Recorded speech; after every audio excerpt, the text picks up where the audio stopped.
everyone. It is now 7 o'clock, so we are ready to get started. Good evening and welcome to this October 6th meeting of the Somerville School Committee. Pursuant to Chapter 20 of the Acts of 2025, this meeting of the School Committee will be conducted via hybrid participation. We will post an audio recording, audio-video recording, transcript, or other comprehensive record of these proceedings as soon as possible after the meeting on the City of Somerville website and local cable access government channels. Dr. Carmona, will you please call the roll? Recording in progress. Yes, through the chair. Ms. Piton, Present. Dr. Ackman, Mr. Green, Mr. Piton, Here. President Davis, Mayor Ballantyne, Ms. Barish, Here. Dr. Phillips, Here. Chair Cripson. Here. We have quorum. All right, we will start with a moment of silence and a salute to the flag.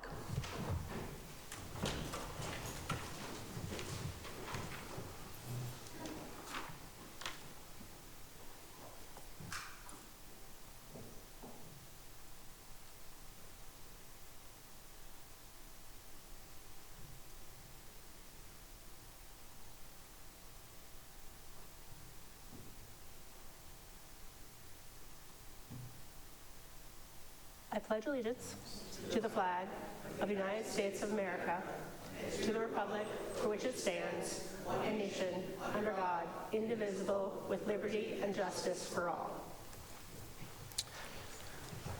Great, we will start with a report of our student representatives. Yeah, thank you so much. Just to introduce myself again, because I know this is only our second week coming here, but I'm Bava Kakalia and I'm a junior at Somerville High School. And just some updates about what's happening currently is that we will be having our homecoming dance on Saturday, October 25th at the high school. Our theme is Rio, and it's just gonna be like a really colorful event, and we're hoping to hopefully do a lot of fundraising out of it to help for the seniors' prom. Yeah, thanks. So I'm Marley Thrasher, and I'm a junior at Somerville High School. Another big thing that's coming up is our college fair. It's going to be on Thursday, October 9th in the evening. We're going to have over 60 colleges in attendance. Usually this is a really good opportunity for students to scout out and like meet people from a lot of local colleges. Some colleges travel from far away. I went last year, and it was a really great opportunity to just get some information about like what the college process is a little bit like, and see what some campuses are like a little bit just from like images and stuff. And so that's going to be a really good opportunity for our students. Sorry. Yeah, so another thing that's happening next Wednesday is we will be having a Latinx/Hispanic Heritage Month final celebration, and either students can opt in to watch or play in a joint teacher-student soccer game on the outdoor field, watch or play in a joint teacher-student volleyball game match in the gym, or watch a movie showing of Selena starring Jennifer Lopez in the Highlander Forum. And this is just a really great way for students to get together and really celebrate the beauty of like Hispanic culture at our school.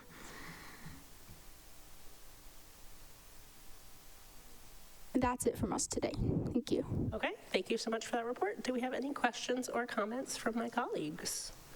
It all sounds like exciting things happening at the high school, so thank you for that.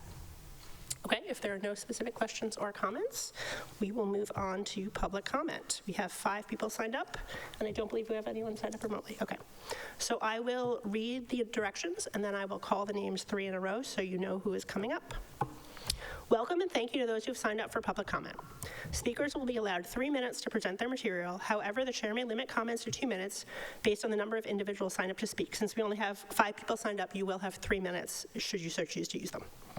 Speakers should begin their comments by stating their name and address, or in the case of district employees, their role within the district. The chair of the meeting, after a warning, reserves the right to terminate speech which is not constitutionally protected because it constitutes true threats that are likely to provoke a violent reaction and cause a breach of the peace, or incitement to imminent lawless conduct, or which contains obscenities. Public comment is not a discussion, debate, or dialogue between the public and the committee. Members of the committee will not reply to public comment in the course of the meeting, though individual members may follow up and items from public comment may be taken up in future meetings.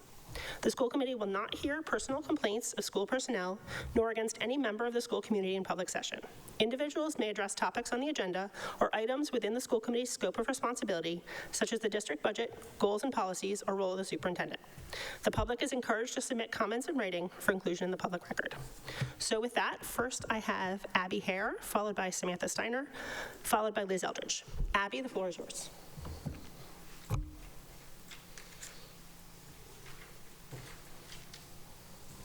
Hi everyone. My name is Abby Hare, and I live at 13 Quincy Street.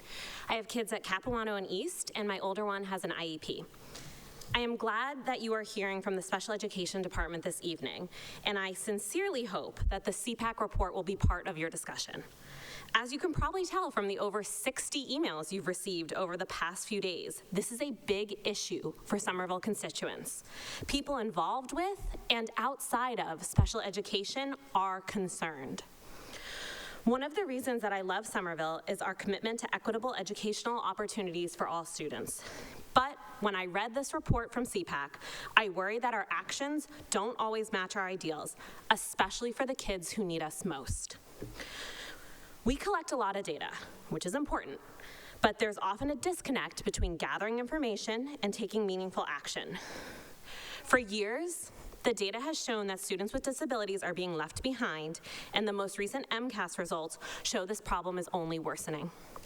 The shift towards a stronger inclusion model is a step in the right direction. Same with all the programs that Mr. Arellano will lay out in his presentation. They sound great, and I hope that they will be. But we need more. We need a robust tracking and a frank analysis of what programs and setups are truly working for our most vulnerable students and which are not. As the school committee, it is your job to ensure immediate oversight and require district leadership to present a comprehensive, data-driven plan with clear goals and deadlines.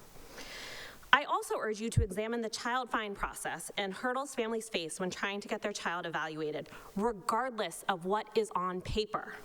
Even the most knowledgeable parents are told to wait and see for far too long while their child struggles. Families with fewer resources or less experience advocating face even greater barriers, worsening our already troubling achievement gap.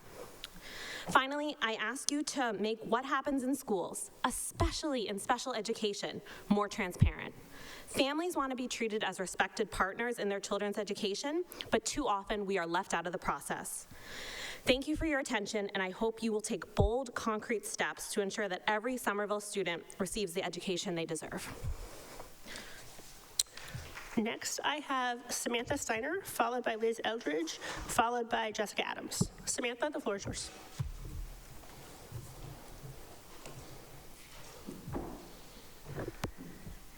Hi, my name is Sam Steiner. I live on Whitfield Road in Ward 7. I'm a parent and a CPAC member. The state has confirmed what families have known for years. SPS needs immediate assistance in special education. This is not just a department problem, it's a district-wide issue. Most students with IEPs are in general education classrooms. When schools become truly inclusive, all learners benefit. For me, this isn't just about data and test scores. It's about my 5-year-old son, who's in his 3rd year at Somerville schools. Bright, curious, and full of love for learning. He now cries nearly every morning because the lack of support and belonging has taught him that school isn't always safe. He comes home drained after spending his energy trying to survive a system that wasn't designed to meet his needs. Our family's fight for his basic services, understanding, dignity, and inclusion is exhausting and heartbreaking. This isn't about blaming staff, many are doing all they can to help, but about fixing the systems that make it impossible for them and children like mine to thrive. This weekend, the school committee responded to community emails by saying meaningful change is often slow. But after years of non-compliance, slow change is not neutral, it's harmful. You referenced the new working group to explore a true inclusion model. That work is important, but it cannot be an excuse for delay. The phrase itself is an admission. What we have now is not true inclusion. Meeting basic legal compliance is not a long-term goal. It's the vital first step to improving students' daily lives now. We need immediate, urgent action. This means writing IEPs based on student needs, not staffing, filling every vacancy, delivering every service owed on time, being accountable to students and families with measurable goals for improvement, fully transparent progress reporting, and shared power in decision-making through authentic collaboration. When the state mandates intervention and families are organizing out of desperation, responding with talking points instead of urgency is dismissive. As a member of our district's Apple Institute team, a partnership with the Federation for Children with Special Needs, I recently completed training in preparation for our first session this week. The Federation teaches the same principles families have been advocating for: co-design with families that goes beyond listening sessions and working groups to shared power, and the vital advisory role of CPAC, nothing about us without us. It's validating but frustrating because these are the same ideas the district dismissed when they came from families. The 2025 MCAS data for students with disabilities makes the impact of inaction clear. Advanced coursework participation dropped 18 points in 1 year. In grade 10, only 12% meet expectations in ELA and just 4% in math.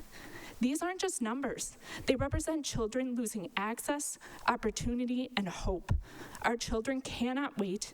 We need urgent, concrete action now. Thank you. Okay. I have Liz Eldridge, followed by Jessica Adams, followed by Deshaun Simmons. Liz, the floor is yours. Good evening. Thanks so much for having us tonight here. My name is Liz Eldridge, and I'm chair of the Somerville Special Education Parents Advisory Council. This evening, we'll hear an update surrounding special education, and my comment relates to that.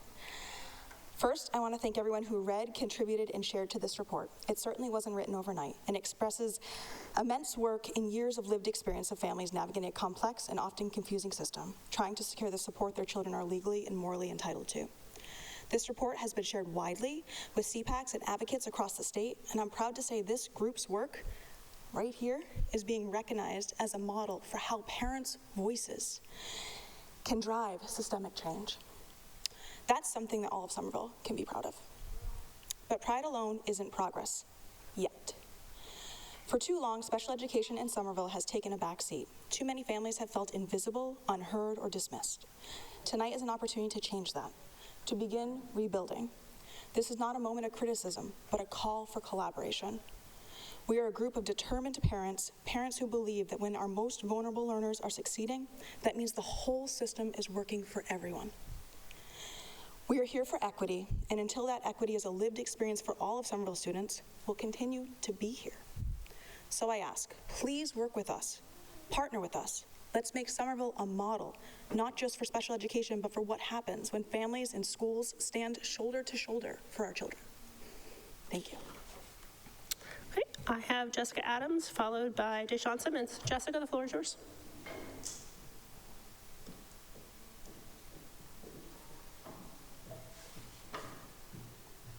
Hello.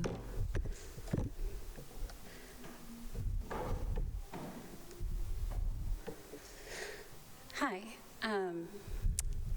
Doing something a little different tonight. I'm going to read a creative writing. It's called I Am an SPS IEP. You have no idea how hard it is to even bring me into existence in this district. Parents beg, teachers document, children drown in data and that already prove that they need help. By the time I'm written, hope is already gasping for air. Early and ongoing intervention was supposed to be the key, but the city of Somerville chose to lock the door on SPS's children, approving a level service budget that was already out of compliance. That budget left classrooms without staff, therapists stretched beyond capacity, and families fighting exhaustion just to access rights that are not optional. Neurodivergent children are being diagnosed at higher rates nationally and statewide, yet families in SPS aren't told when their child is quietly placed onto Tier 2 under MTSS. They aren't informed, they aren't invited. And when families finally do advocate for me, an SPS IEP, they're told to wait or warned that we can't be giving them out all willy-nilly, as if a child's documented struggle were a privilege, as if early or any intervention were generosity and not law. That is not inclusion, that's coercion. Somerville calls itself a city of inclusion, the city that raised the first American flag in defiance of tyranny. But what does inclusion mean when classrooms are collapsing under impossible ratios and no transparent data? When teachers are asked to hold the weight of 2 jobs with no appropriate co-teacher, no paraprofessional, and no true respite? What does inclusion mean when gen ed students lose instruction time because teachers are triaging crises that should have been supported by law? It's not inclusion, it's erasure. The rights of children with disabilities, all their peers, and their teachers are bleeding out together in the very birthplace of American liberty. The birthplace of our flag has become the burial ground of child find and FAPE. I am an SPS IEP. I was written with trembling signatures and hope. I was promised counseling minutes, co-teachers, sensory supports, and transition help. But promises require people, and our classrooms are running out. 12% of SPS students with disabilities can read at grade level. 10% can do math. 6,570 minutes of missed counseling in 1 year. Teachers forced to choose which child to not serve. This is not moderate progress toward targets. This is our system in collapse and minimally funded by the city's choice. When CPAC brought the data forward, the response was initially silence and deflection. Compliance delayed is compliance denied. We need to call it what it is, needs assistance. I am an SPS IEP. I was created by law to guarantee free and appropriate public education. I'm afraid your time is up. Don't let me die here, not in the city that first raised the flag for freedom. Fund me, staff me, honor me, please. Okay. Next, I have Deshaun Simmons.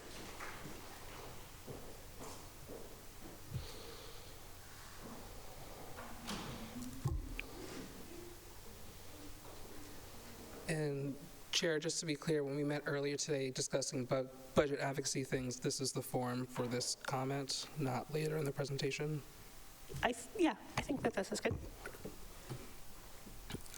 Good evening. My name is Deshaun Simmons. I'm a resident of Ward 7, a middle grades educator, and the proud president of the Somerville Educators Union.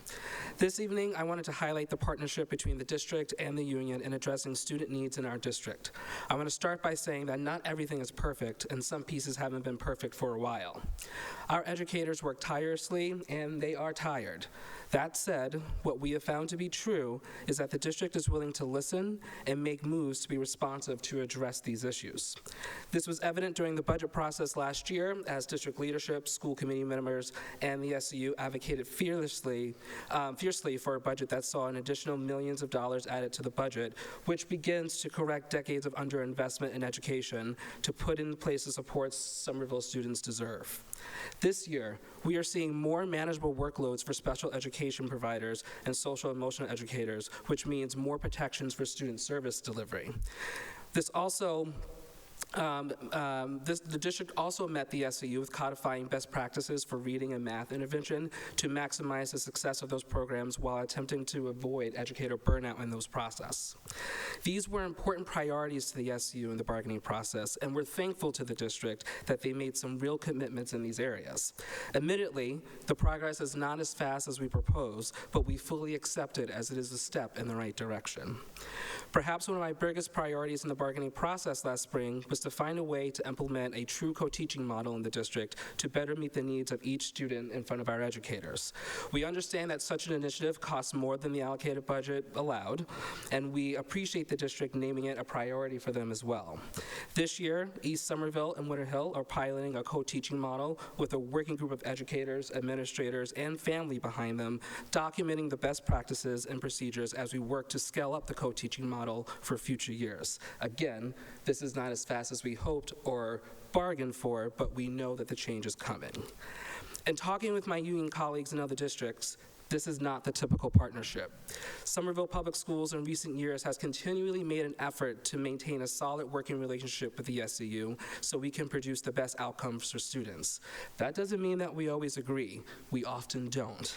But what I appreciate is that we're still able to have the conversation, move past our disagreements, and do what's best for our students and our educators. So on behalf of the SCU, thank you.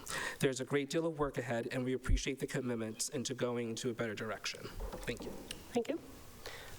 That concludes public comment and brings us to the report of the superintendent. Dr. Carmona.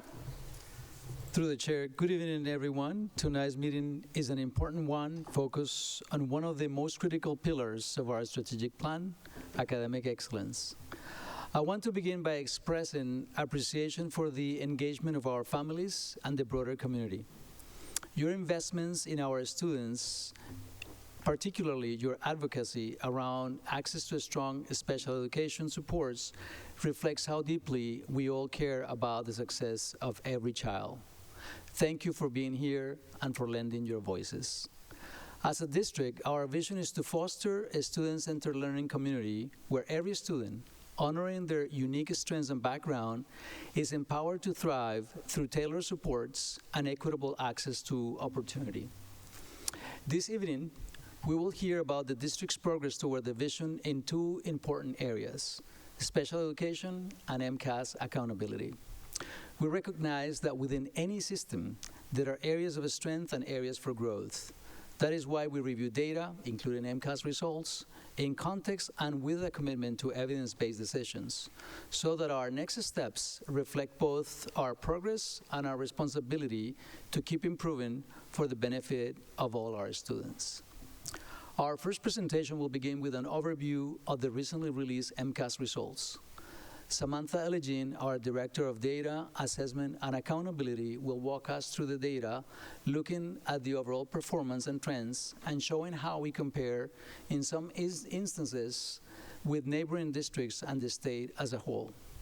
What you will see is that we are still working to raise student achievement back to pre-pandemic levels. While the cumulative results are not where we want to be, there are meaningful signs of progress. At various grade levels and in specific subject areas, student performance is improving. These gains reflect the right investment in curriculum and instruction that we have been making. We also recognize that change doesn't happen overnight. But when we look closely, school by school and grade by grade, we can see indicators that we are moving in the right direction, with upward trends beginning to take shape. It is also important to keep in mind that MCAS is just one way we measure student achievement. It provides valuable insights, but we also look at tools like iReady and DIBELS, which offer different perspectives on student learning. Taken together, these assessments give us a fuller picture of where students are excelling and where we need to refine our strategies to support growth. I know this is a lot of data to take in, and how we interpret and act on this data is vital to advancing academic excellence across the district. So, Dr. Boston Davis, before we turn it over to Samantha, is there anything that you would like to add?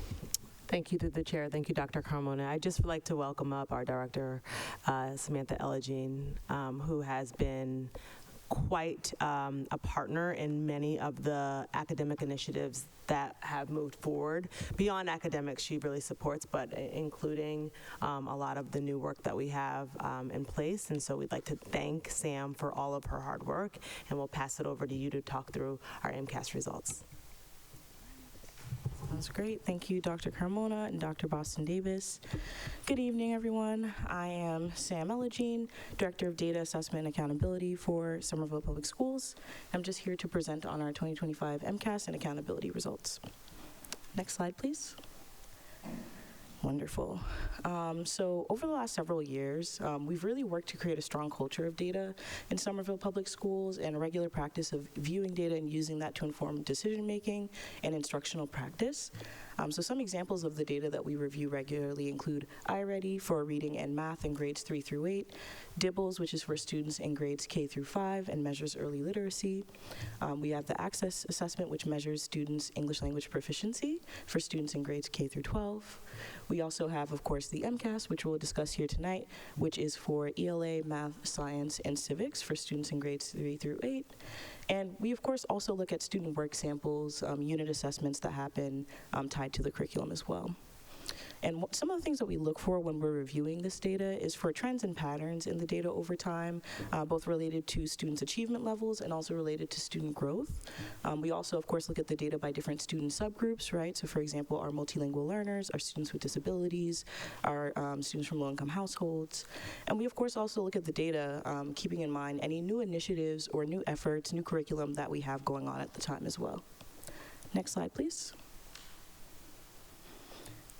So as I mentioned, because we have these numerous data sources that we have available to us, we always want to be mindful of how we're triangulating the data.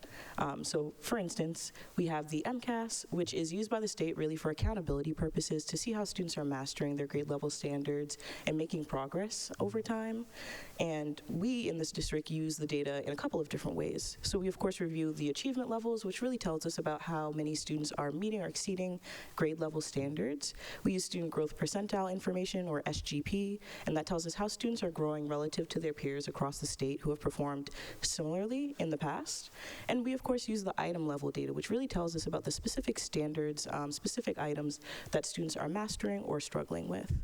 And we use this data in combination with other assessments such as iReady, such as DIBELS, to really get a fuller picture of how a student is doing academically, how they're progressing, in addition to other things like observations, student work samples, unit assessments. Next slide, please.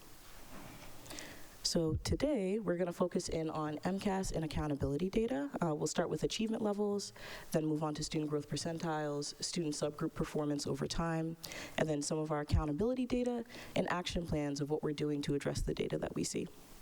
Next slide, please. And next slide again. Thank you. So this table here just highlights our achievement levels. There's another slide after this which has the rest of the grades, but this table starts out showing our students in grades 3 through 6 in each of the subject areas. And we have a column that's the percentage of students that were meeting or exceeding expectations 2 years ago, in 2024, and the percentage of students meeting or exceeding expectations this most recent assessment period in 2025. And the last column just shows you the percent change comparing those two different time periods. So as you can see right off the bat, some of the things that we stand out to us are the increase that we saw in the percentage of students meeting or exceeding in 4th grade ELA, and also the increase in the percentage of students meeting or exceeding in 5th grade science. And so we usually look at around like 3 percentage points or more as like a notable increase, and so those are highlighted for you there. We also saw a decline, however, in 5th grade ELA, most notably, where we saw a decrease of 3 percentage points. Next slide, please. All right, and so this is similar data, but we're looking at grades 7 through 10. This time, as you can see, we saw an increase in the percentage of students meeting or exceeding expectations in 7th grade ELA, and also in 8th grade math and science as well. You could definitely see there was like a pretty substantial increase there for grade 7 ELA, a 7 percentage point increase. And we can see that there was a decline, most notably in 10th grade ELA. We saw a 9 percentage point decrease, with it being 53% of students in 2024 to 44% of students this year. And this is consistent with the state's data as well. Across the state, I believe 10th grade ELA was the largest decline in the percentage of students meeting or exceeding. I also just want to highlight that we have some asterisks that are there in the table. If you look at 8th grade science, for example, and grade 8 civics, so that just denotes areas where we did on par or slightly better than the state's percentage of students meeting or exceeding. All right, next slide, please. Thank you. So now this is just really highlighting our average student growth percentiles. So again, student growth percentiles really tell us like how did an individual student grow compared to students who performed similarly in past years across the state. And so DESE considers a student growth percentile of 40 to 60 to be in that moderate growth range. So as you can see on the left-hand side, we have this chart which shows the average student growth percentile for students in grades 3 through 8 in ELA and math. And as you'll notice, throughout the years, we've typically remained in that moderate growth range, that 40 to 60 range. And on the right-hand side, you can see our average SGP for students in 10th grade for ELA and math. You'll note that for math, which is that orange line on the right-hand side there, that we've definitely increased over time. In 2019, our average SGP was 39 versus now in 2025, that being 49. So that's pretty notable. And again, that puts us in that moderate growth range. Next slide, please. And one more slide. Thank you. So this data here is really highlighting the percentage of students that are meeting or exceeding expectations over the years for our different student subgroups. So this data is inclusive of data from 2019 and then 2022 through 2025. And this just allows you to compare within each subgroup and subgroups to each other to see how they've performed over time. So as you'll notice, looking at this slide here, for most of our subgroups, the performance has not quite reached back where we were pre-COVID in 2019, but it is notable that for one of our subgroups, our multiracial subgroup to be specific, actually is higher now in 2025 than they were in 2019, increasing from 19% of students meeting or exceeding to 25% of students meeting or exceeding. Unfortunately, we don't see a similar trend for our other student subgroups, and as you'll notice, there are, of course, gaps in terms of the performance that we see across our different student subgroups as well. And this is just for third grade ELA. And this is a similar slide. This is for grades 3 through 8 math, to be specific. And again, we can see the differences, right, the disparities between our different subgroups of students here. And we can see their performance over time from 2019 through to 2025. And it's pretty similar to the trend that we saw, right, in ELA, where we're seeing these disparities among our subgroups of students. We haven't quite seen subgroups of students that are catching up to where they were pre-COVID, except for our multiracial subgroup, which is slightly higher than they were pre-COVID. Next slide, please. So again, this is showing data for our students in grades 5 and 8 and their science results over time. So here, we notice that there are actually a few student subgroups that are performing better than they were back in 2019. So most notably our Black student subgroup, who had 28% of students that were meeting or exceeding versus 29% of students in 2025. And our multiracial subgroup, who had 59% of students meeting or exceeding compared to 72% in 2025. So we are seeing an increase in some of our subgroups, but most of our subgroups kind of remaining below that 2019 pre-COVID performance. We also saw an abnormal dip among our Asian student subgroup, which went from 60% to 36% of students that were meeting or exceeding, which is a little bit of a anomalous compared to the past 2 years of performance. Next slide, please. Thank you. So this is just really highlighting our grade 8 civics data. So 2 years ago, we did a pilot of the civics MCAS assessment, and last year was the first full year of implementation for the assessment. And so again, we have 1 year of data here, but we could see similar disparities to what we saw with our ELA, math, and science results. Next slide, please. Thank you. So this is showing our percentage of students meeting or exceeding at the high school level. So pretty similar to what we were observing before. Most of our subgroups are lower than where they were pre-COVID, specifically in ELA. In some cases, we noticed that subgroups are performing better in 2025 compared to pre-COVID. An example of that being our former multilingual learners group and our multilingual learners group, which you can see if you look at the math chart, which is in the center. And we see some mixed results in terms of our science results by subgroup. In some cases on par with how they were doing pre-COVID, in some cases lower as well. Next slide, please. All right, next slide, thank you. So now we just want to transition into talking about some accountability results. So these are the main indicators that are covered in determining accountability for schools and districts across the state. So one of the key indicators is MCAS achievement. So that's of course related to how students performed across the ELA, math, and science MCAS. We have student growth on the MCAS assessment, so that goes back to the student growth percentiles we talked about for math and for ELA. And then we also have several factors related to high school completion, including the 4-year cohort graduation rate, our extended engagement rate, and our annual dropout rate. And we have indicators related to progress towards English language proficiency, which is measured by the Access Assessment, which is for multilingual learners. We have chronic absenteeism, right, which is about students that are missing 10% or more days of school in the year. And we have advanced coursework completion, which is about students that are juniors and seniors in high school completing advanced coursework. Next slide, please. So it's a little bit difficult to make out, but this is our district level report for accountability from the state. Some of the key highlights that you'll notice are kind of highlighted here under areas of strength and areas for growth. So one of the areas of strength was that we saw a decrease in chronic absenteeism both for our non-high school and our high school students, which is great. So that means that we have students that are showing up to school, not missing 10% or more days of school, which is a positive sign. We also met our ELA and Math MCAS growth targets for grades 3 through 8 students, and we met our English language proficiency target at the high school level. Areas for growth include a decline that we saw in ELA and Math MCAS performance at the high school level. We had a decline in performance for our 4-year graduation rate and our extended engagement rate.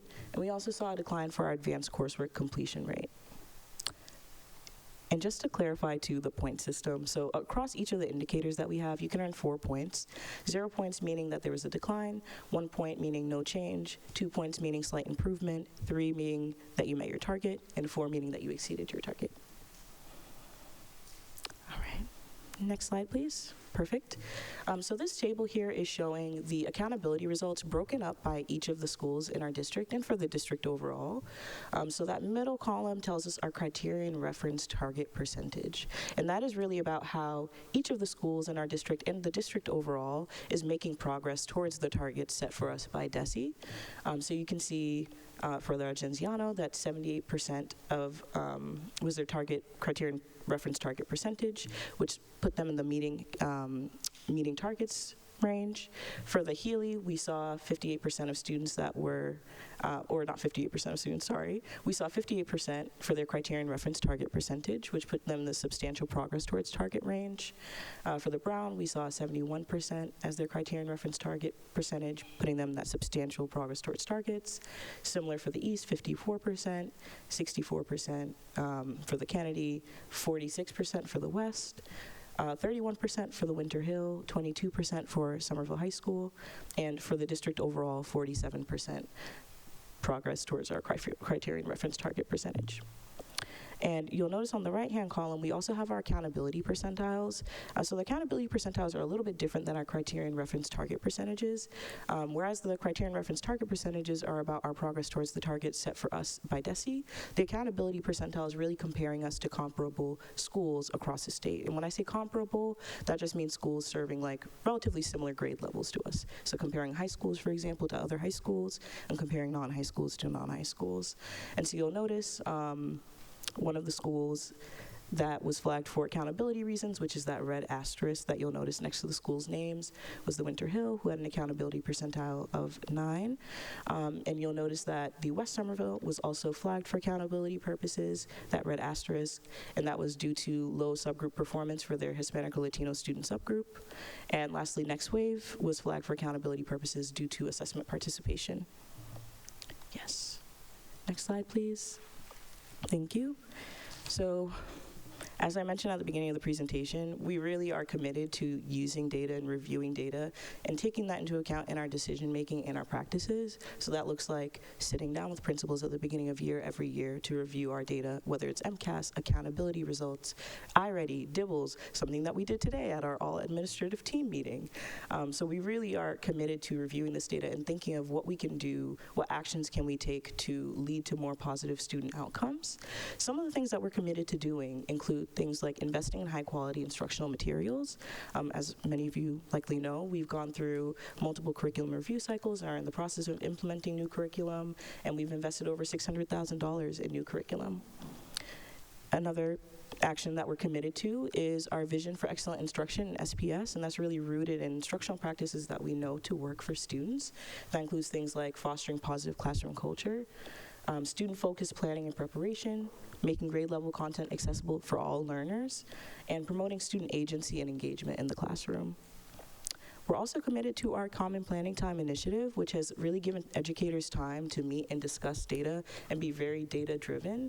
And that's something that we've been hearing a lot of positive feedback over, at the beginning of this year as we started to see CPT meetings happening, having people come up to me and like, oh, we're using data in our meetings and it's going really well. Like, people are hungry for more data. Like, what can we review? What can we use to really understand, how our students are doing, how they're making progress? And so that's really music to my ears, truly. We also have an investment in iReady personalized instruction, and so this is a tool that's available to students in grades 3 through 8. As you know, we have the iReady assessment, and this personalized instruction component really targets lessons to students based off of their needs, and so that's another supplemental tool which we're really excited to have, and folks are already starting to use and hearing a lot of positive feedback about. And lastly, we have a large foundational grant that we're anticipating, which would really allow us to continue to focus on strengthening school instructional leadership, which has been a big focus area over the last several years, and so we're really excited about that work to come. And I believe that was my last slide, so I will leave it there and take any questions that folks may have. Okay. Thank you so much for that. I'm sure there will be questions and comments from my colleagues. Dr. Phillips. And then Dr. Thanks. Through you, Chair. Thank you for the fabulous presentation and the deep dive. I'm looking on that last slide.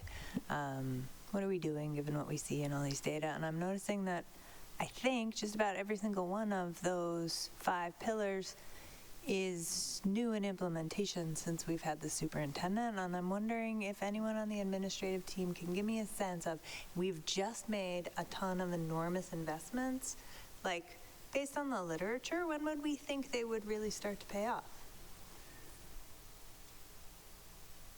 If I can take a stab at that. I'm just going to frame this from the outside as well in terms of when I hear often that we're aiming to pre-pandemic levels of performance. I hear that the commissioner basically shared the concern that many districts were in the same place that are still far-reaching from that target. For us, I also think we need to think about the fact that we did not have the baseline, we did not have instructional materials to start with that were high-quality instructional materials. So we put that in place, and then depending on the implementation of each of the stages of the materials that we put out, we have literacy, we have math, we have science, and so depending on the grade level, you have had more familiarity with the instructional design of the work. I think that, like everything, even the time that it takes a building to kind of establish its routines and procedures, the average is around 3 to 5 years to actually get it settled. And that's assuming that all things are in place. And so I do think that in the life of a child, it's actually a long time, is that right? Because, we don't, our kids are learning. And so I think that in order to get to that maturity level of a teacher being able to implement something with the sense of understanding, full understanding of the material, it takes a little bit of time. Dr. Hackman, and then Ms. Parrish. Thank you. There we go, through the chair. This is awesome. I appreciate it. I really want to commend specifically the data visualization that you did on the subgroup slides, distilling this down while not losing the substance of what you're trying to say. I mean, I know I don't have to tell you, but it's very, very, very hard. And the way you used color, it's an honest assessment of where we're at. It's an honest assessment of where we've come, while being good. It was good visually. I don't have better words right now. Thank you. So I wanted to highlight those slides. Those were very impressive, and I hope we get those. If they're not already on our website, I hope we get them up as soon as possible, because I think that is a great way of sort of showcasing MCAS data. especially with subgroups. So I'm curious, in that final slide that's still up, this is probably through the chair to the superintendent. Like, as someone who has applied for many grants in my professional career, like, it is not often that you can, like, be confident going into it. And so, you know, into, like planning that you're going to get it. So, you know, how do we know that we can be anticipating this significant grant? And if we're, you know, moderately confident, not really confident, do we have like a backup plan?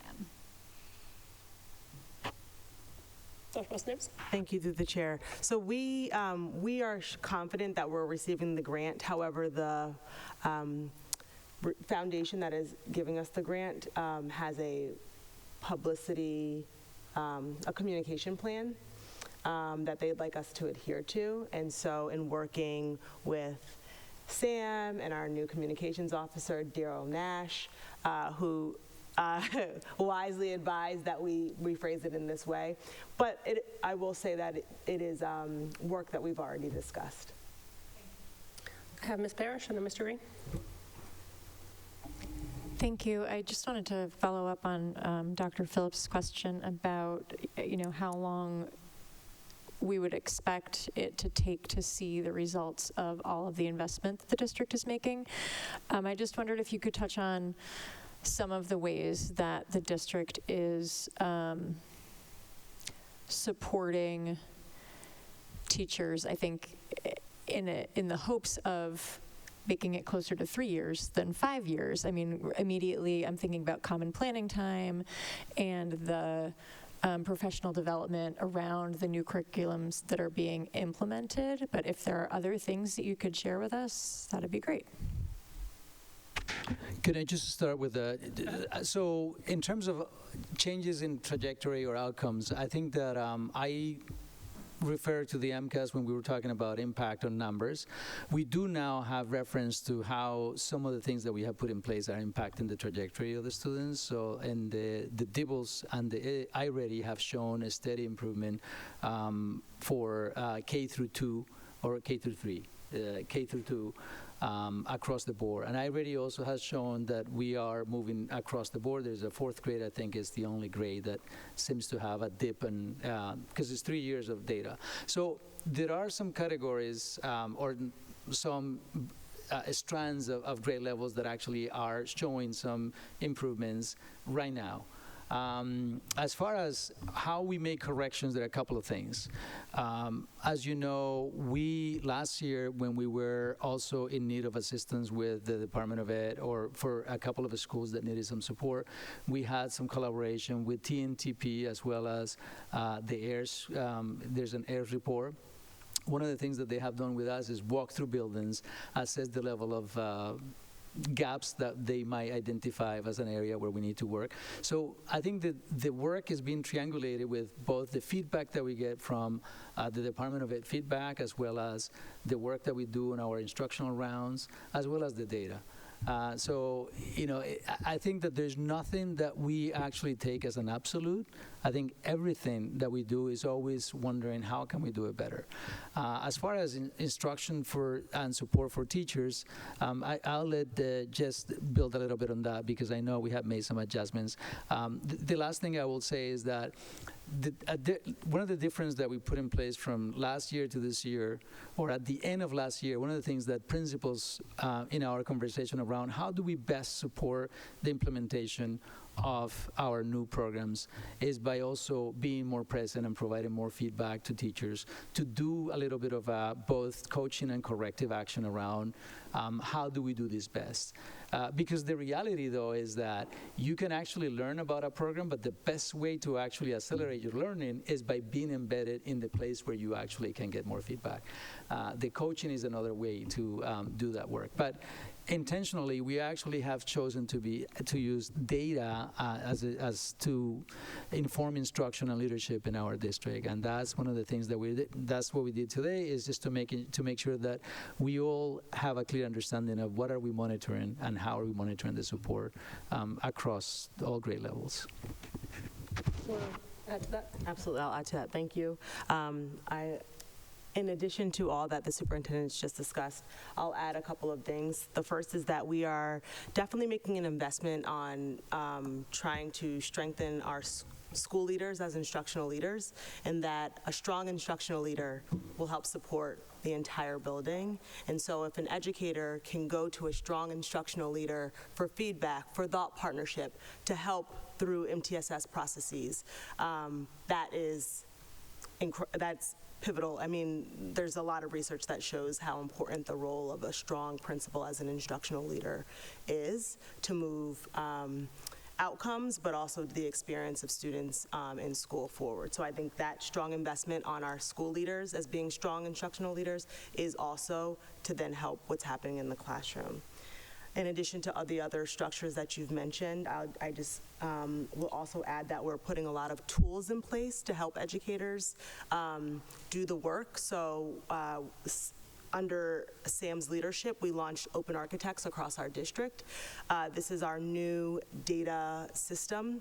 I may not have used the best sophisticated language with that, and Sam will help me if there's a better way to describe it, but simply stated, a data system. We used to use a system called Student Insights, which served our purposes really well, but Open Architects is kind of a new version, and there are some incredible things ways you can visualize data using Open Architects, and all of our educators have access. Sam did a training call for all educators at the beginning of the school year, as well as a deep dive for our common planning time leaders so that they can lead their teams, so to speak, to the common planning time.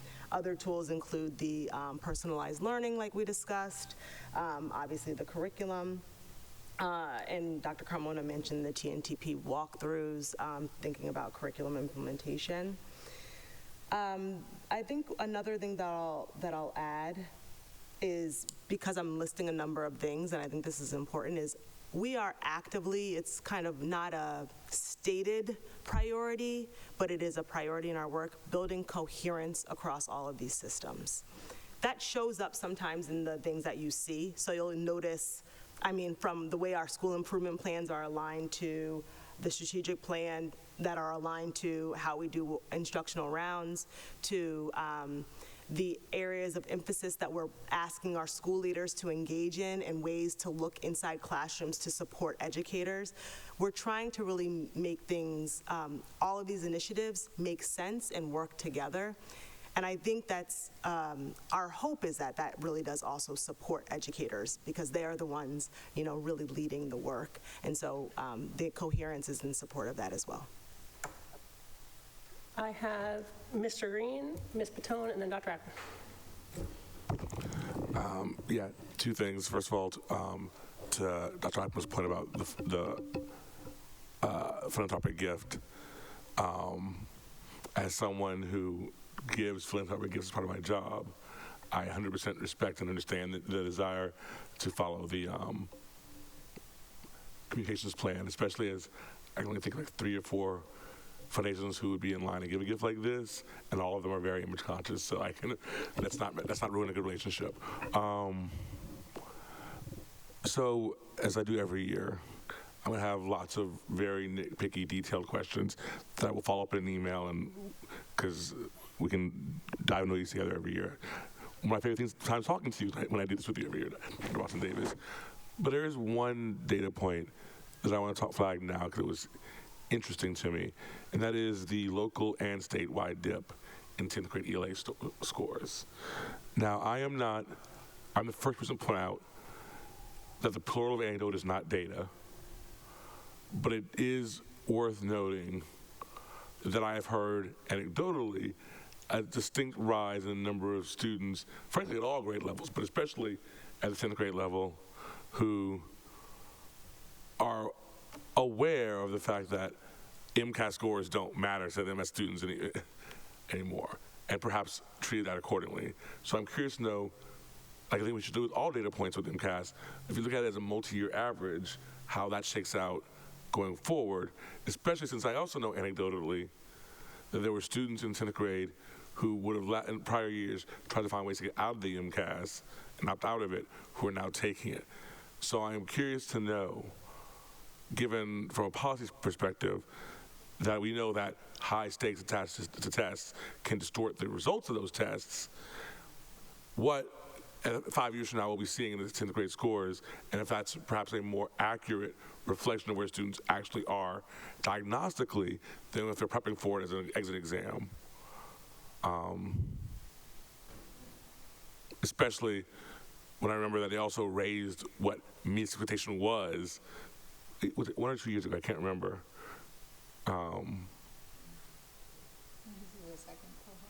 Yeah. All right, that's what I thought, but I wasn't sure. Thank you. So, if we're using this as a diagnostic tool, which is, to me, at a macro level, the point of MCAS, then we have to remember that we're also in the middle of establishing new baselines. Or am I missing something? Anyone want to respond? So it's interesting when again, MCAS data is a reference point. I think is valuable in the sense that it's criterion reference and is also based on our own performance in comparison to other districts. So I think that always allows us to establish a comparison. One of the things that I know from the feedback we have gotten from the high school is that there were a lot of ELA answers that were left and ELA questions that were unanswered. And so we are still trying to get the depth of this problem or this phenomena. And I know that, again, statewide, the numbers have been similar across the board in 10th grade. But I do worry that, in part, my first hunch and hypothesis is that sometimes the students who are encountered with very complex texts, they just basically knowing that there's no accountability there, so they just don't do it. But that also speaks to the question of, like, regardless of the complexity of the test, I think kids should be able to respond to that kind of language. They will see it at college as well. So it is a question we are analyzing with the high school. We don't have the exact number of responses that were left unanswered, questions that were left unanswered, but it is a concerning trend, yeah. You want to also respond? Okay. All right. Ms. Patel? Through you. I was looking at the growth percentiles. Obviously, we spend a lot of energy trying to see, obviously there's the raw data, which when you just look at it by itself can be quite shocking. And then there's also, where are we going? Have we made improvement? Are our kids getting to a better place relative to where they were the previous year? I saw, you spoke briefly about the math changes. I don't want to make any assumptions. I know we've made changes at the middle school level with our curriculum in math, probably 3 to 5 years ago. I could be wrong, because I don't memorize where things are. I don't want to make the assumption that was some kind of lift for our students, but I'm curious, what are you seeing as maybe the source of this improvement? Or maybe it could just be a piece of data that next year it could be in a different place. That's a great question. And what we learned from it. No, yeah, of course. I mean, that's a great question. I think it's kind of what you hunched at before, which is that there's so many different things that could be causing that, right? So one of it could be changes to curriculum that happened and students as they moved up, had that strong math foundation and it's reflecting the test scores. It could be that the high school test for math is slightly different than the, 8th grade test for math. It could be the courses that students are taking in high school as well. So it's a little bit difficult for us to nail down exactly which one it is, but it could be any of those factors, really. And I'm not sure if either of you have. Dr. Adams? Thank you. Through the chair, I am really into hearing about how teachers have started using it and using it for common planning time. My understanding from data or from research on best practices for school use of data is also getting students to own their data. And so I would love to hear if that is not already starting to be piloted.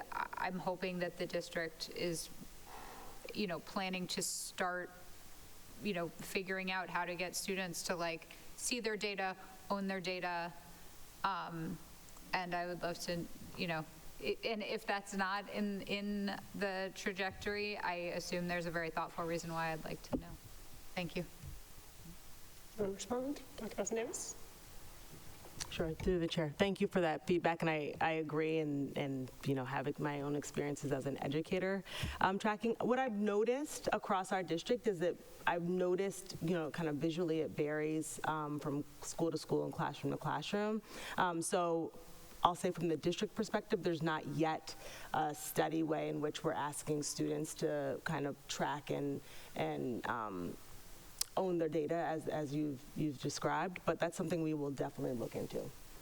So I could just also build up on that. So there's not a formal design around that, but there is, so I know the East, for example, is full-fledged deployment of the Sarita Hammond work.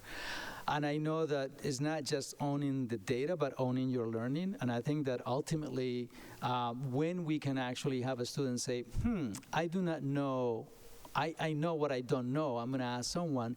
To me, that's even a much more critical skill set than just knowing your numbers.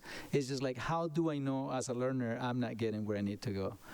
So that's, and is within the Sarita Hammond framework, is not necessarily something we have said intentionally. We want everyone to do this, but, and that is kind of a higher order skill that we probably will get as we move into the implementation of that. I mean, a conversation I had with the East this morning with the principal was, from last year to this year, obviously they have had a positive, very positive trajectory. And in terms of their growth, their non-criterion reference. And so that's very positive. You walk into a classroom, you also see that the level of engagement for the most part in most classes. I am concerned about the performance that we have along the lines of special education as well as MLE students.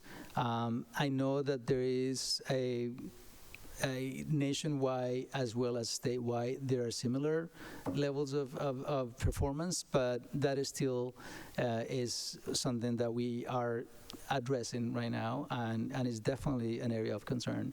Part of the issue that we're trying to implement by building the high-quality instructional materials is to make sure most of our students spend 70 to 80% of their time in the classroom, and so that improvement will have a direct impact on the students as well. And so that is definitely an area of concern, and I think that looking at the pattern of the data along some of our subgroups is something that is quite concerning. But I think the trajectory that we have along the three pillars of high-quality instructional material, data assessment, and also making sure that we continuously come back to working with teams to make sure that the work that happens through CPT and teamwork helps build a collective understanding of the challenges, of the growth that happens through the new learning, and allows us to get to the real issue of making sure that every student is making gains. Yeah. So I have a quick question, and then I have Mr. Green, Ms. Patone, and Dr. Phillips. We're talking about our MLE students. The MCAS is entirely in English, is that correct? So our students who are still learning English are taking the test in English, is that correct? Yes, that's correct, Okay. except for our first-year multilingual learners who don't take the ELA MCAS. Okay, thank you. Just to give a little bit of a context for the community as well. So we also have a metric called the access data that allows us to actually make a correlation between how students' language increases and allows them to actually perform better in standardized assessments.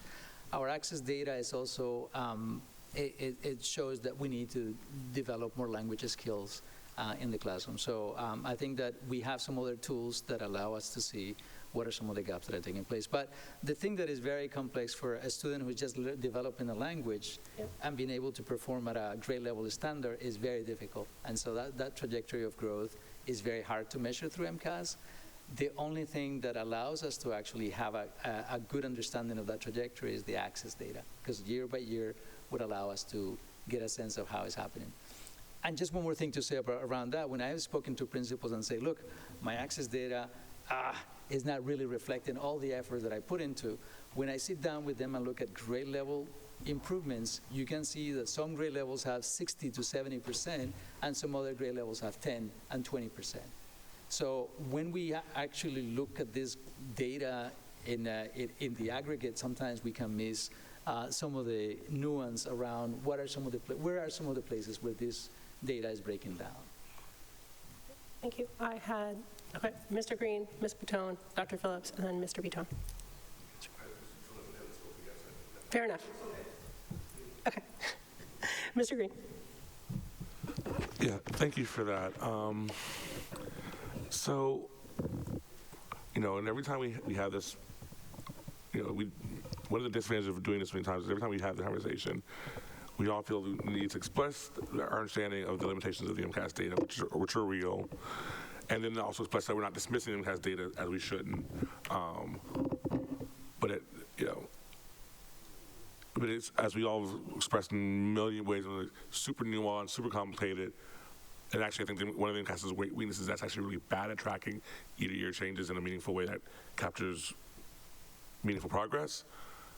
But all that being said, I think the biggest weakness for the MCAS, and that's relevant to my question, is the accountability rating in the state.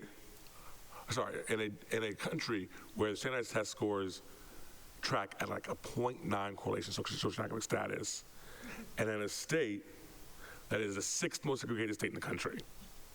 So comparing our progress to the progress to our friends in Wellesley and Concord isn't even comparing apples to oranges, it's comparing apples to steaks. That said, I know in every field, there's when we talk at our conferences and other things, there's usually that like, oh, this town or this city or this state or whatever is doing X really well, the conversation people have. So I am confident that there's some urban district that is moving the needle on test scores with low-income students better than we are. I listened to who that was, and I asked this with a moderate degree of concern, because I know the answer nationally is actually Louisiana and Mississippi are doing that really well on test scores, but I also know that they're doing that by turning low-income schools into drill and kill academies that are only increasing test scores and not increasing outcomes for students outside of graduation. So I'm wondering, do you know of a district in Massachusetts that is moving the needle and is doing it in a way that is actually doing more than just increasing test scores, but actually improving outcomes? So again, the accountability data was just released. I haven't done that research yet. I usually do. I usually go and check and see who is, I know Revere at some point did, I think last year, had some strong outcomes along the lines of early literacy, but that wouldn't show up in the MCAS. So I will be doing that, and we haven't, again, this data was released recently. I don't know if Sam might have any answer. Yeah, no, I was looking at this earlier this week, actually. So I agree with what you said in terms of being mindful of who we're comparing ourselves to. And so I usually like to look at districts that DESE identified as comparable to us using their DART tool, and that's based off of districts that have a similar student enrollment as us, and that's based off things like low income status, the enrollment size, percent of students that are multilingual learners, and percent of students for special education. And so some of our comparable districts are places like Barnstable, Malden, Methuen, Milford, Peabody, Quincy, Stoughton, Waltham, West Springfield, and Woburn. And just looking at how we compared to them, I noticed that Quincy was one that outperformed out of that group of comparable districts. And so I'd be curious to hear like what they're doing that's working for their students, and if there's something that's similar to what we're doing, if there's something that they're doing that we're not. But yeah, we have a couple of comparable districts that we look to see how we're doing relative to. You want to follow up, Sri? First of all, thank you for that. I'm super excited to hear what you hear on that. And I really appreciate Dr. Carmona pointing out that some of the most important changes we see don't show up on test scores, and they never show up in tests because we don't test for that. I think a lot of actually, because I actually am concerned that the quality of education in Somerville, Massachusetts, in the country has gone down. But I think in most places you'll see that are the places that we don't test. Dr. Davis and I have talked about the fact that kids across the country read fewer long books because we have no way of testing for it. And so if you're trying to maximize ELA scores, you have some more time on short works than long works. And clearly, the ability to track and follow complicated threads over long periods of work is an important skill in life. And so that's why I'm saying I want to make sure that when we look at test districts that are improving test scores, we're looking at districts that are doing it the right way, even if that way doesn't necessarily lead to immediate improvement. Yes, thank you. Thank you, everyone. And the one thing that I want to add on to this conversation and just appreciate those comments, well, there's two things. One, it reminds me back to our curriculum selection and the criteria that our team decided on was making sure that we had authentic texts for our students, despite there being really popular curriculums now that have been known to get results, but have, without placing judgment, just the factual, not authentic books as the core texts. And so, some of those trade-offs have to, I think we landed on a very strong curriculum, but those are some considerations when we're making some of the decisions at the district level. And the other thing that I'll say is that one of the many shortcomings of having an MCAS as the one standardized summative assessment at the end is that I see some really promising practices. I'm thinking about something I've seen at Malden, as Sam listed as one of our similar districts. Very innovative. I won't know until this time next year, because it was piloted there last year, and now the whole district is doing a new way in which thinking about literacy in structures across schools. And so I hope to maybe look at other forms of their assessments, such as they use iReady as well, to see how they're making progress, because it is limiting when we can only look at the final MCAS scores a year after they've made a change. So then we would need to wait another year to implement that for ourselves. Ms. Bouton, and then Dr. Phillips, and then Mr. Bouton. Mr. Bouton? Thank you, through you. I think my question is slightly related to some of the framing that Mr. Green did. The superintendent alluded to East Somerville and that they've had progress, whatever progress means. I'm, a little bit more knowledge than the average parent, but not any expert in this work, so I go to DESE and I start going backwards on accountability and looking at it each year. What is a good way to capture that? Or is there something better than MCAS to show a trend in, maybe not accountability, but whatever way we can say that there's, we're seeing improvements? And part of this is me just reading into what you said, Superintendent Carmona, they've made progress, and is that about their accountability percentile? Is that about, being substantial versus moderate? How are you, I feel like I'm missing the gestalt by school, and maybe that needs to sit in the SIP, I don't know. But these are the questions that kind of come into mind when you say things like, oh, this school is doing better, and I look at the numbers and going, well, where were they? And I don't know, I just want to think about a way to represent that in a positive way that's helpful for families to see that. Yeah, so that's a great question. So just on my anecdotal reference, which I'll bring to you, part of that is the feel in the building as to how many students are basically engaged in their work. You come into a room where kids are actually discussing a book, and you look around, and every kid is actually sitting, interacting with another kid, talking about a book, and the teacher just walking around. To me, that's I can see visible learning. Correct. So that's one thing. And again, ILTs, the instructional leadership teams, have decided also to do walkthroughs to actually identify along certain indicators that also were discussed at some point through the Department of Ed recommendations as to what are some of the strong indicators for performance. So they are doing that collaboratively as teams through a mechanism of collective efficacy with the ILT. So that's one thing. I think the second thing is, I think is growth for me. Like I often look at the SGP as a reference because no matter where a student comes in, is what is the growth from one level to the next. You can track that. You can track that by grade level. You can track that by by cohort, and so that's one thing that always is a good reference. In prior districts where I was, 50 was the point that we used as a reference. I think moderate progress, the state calls 40 to 60 moderate progress, is that right? And so I think that is a reference. Access also has some metrics to determine what's moderate progress. iReady has also ways to determine what is a strong progress, what is a moderate progress. DIBELS is DIBELS and iReady have core, like at grade level. So I think they're a little bit more nuanced to say this is the number that we use as a reference. So within each indicator, there are ways to determine that. So in general, though, in terms of MCAS, again,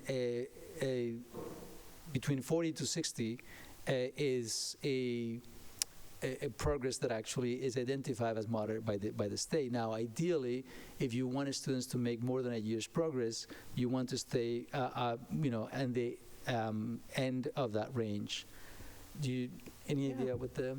Yeah, no, I would just reiterate some of the points that Dr. Carmona mentioned about using multiple indicators to track progress. A couple of them, you both already said. Things like looking at the accountability reports to see, how's the criterion reference target percentage changing year over year? How is the school percentile changing year over year? But we also definitely look at things like iReady growth, which is a little bit different than MCAS growth. That's really based off whether students are meeting individual targets set for them based off of scaled score improvement on iReady. But that's a big one that we definitely look at to see, what percentage of students in the school are meeting their growth target, both the typical growth target, but also the stretch growth target, which is needed to get students up to grade level standards within a few years. So that's another indicator that we definitely look at heavily year to year. Dr. Phillips? Thanks. Through you, Chair. I hope you'll all bear with me while I give a shout out to my own children's school, the Argenziano, which is leading our district on the criterion reference target percentage. I think that is due to a whole lot of hard work by the administration, the instructional leadership team, the educators, the School Improvement Council. They've all been rowing hard, and it shows. And so I'd like to just shift to a version of a question I ask all the time, which is, hey, they are positive deviants. What are they doing right that the rest of the district can learn from? Well, I would like to volunteer a couple of things. So, you have two strong leaders that actually are very consistent about instructional priorities. Every time I do my walkthroughs with Glenda, the conversation is, tell me what is the point of improvement for this teacher? How are you supporting that? So and she's very clear in every detail as to, when I had a conversation, this is what I'm seeing, this is what I'm noticing. Very clear about the priorities in the building and what are the growth trajectories for her teachers. She looks at the data, she's coming back to the data, she is very intentional about the work. And she also, is clear about how that correlates also with the environment, the sense of belonging. So that's a hypothesis that I have, which is also related to the research around when you have a strong leadership in a building, that pays off. And so I think that, and when you walk into the building, there's this sense of enjoyment that it is also, really, which I think has a strong correlation also to if the students are feeling that they are in a place where they belong, they also will perform better. Mr. Butone and then Ms. Parrish. Thank you, Chair. Through you. There's a lot I want to follow up on. I'm going to limit myself to 3 points, if I may, Chair. So the first is around literacy. This is just my call out into the universe that I would love to see the Somerville Reads program come back.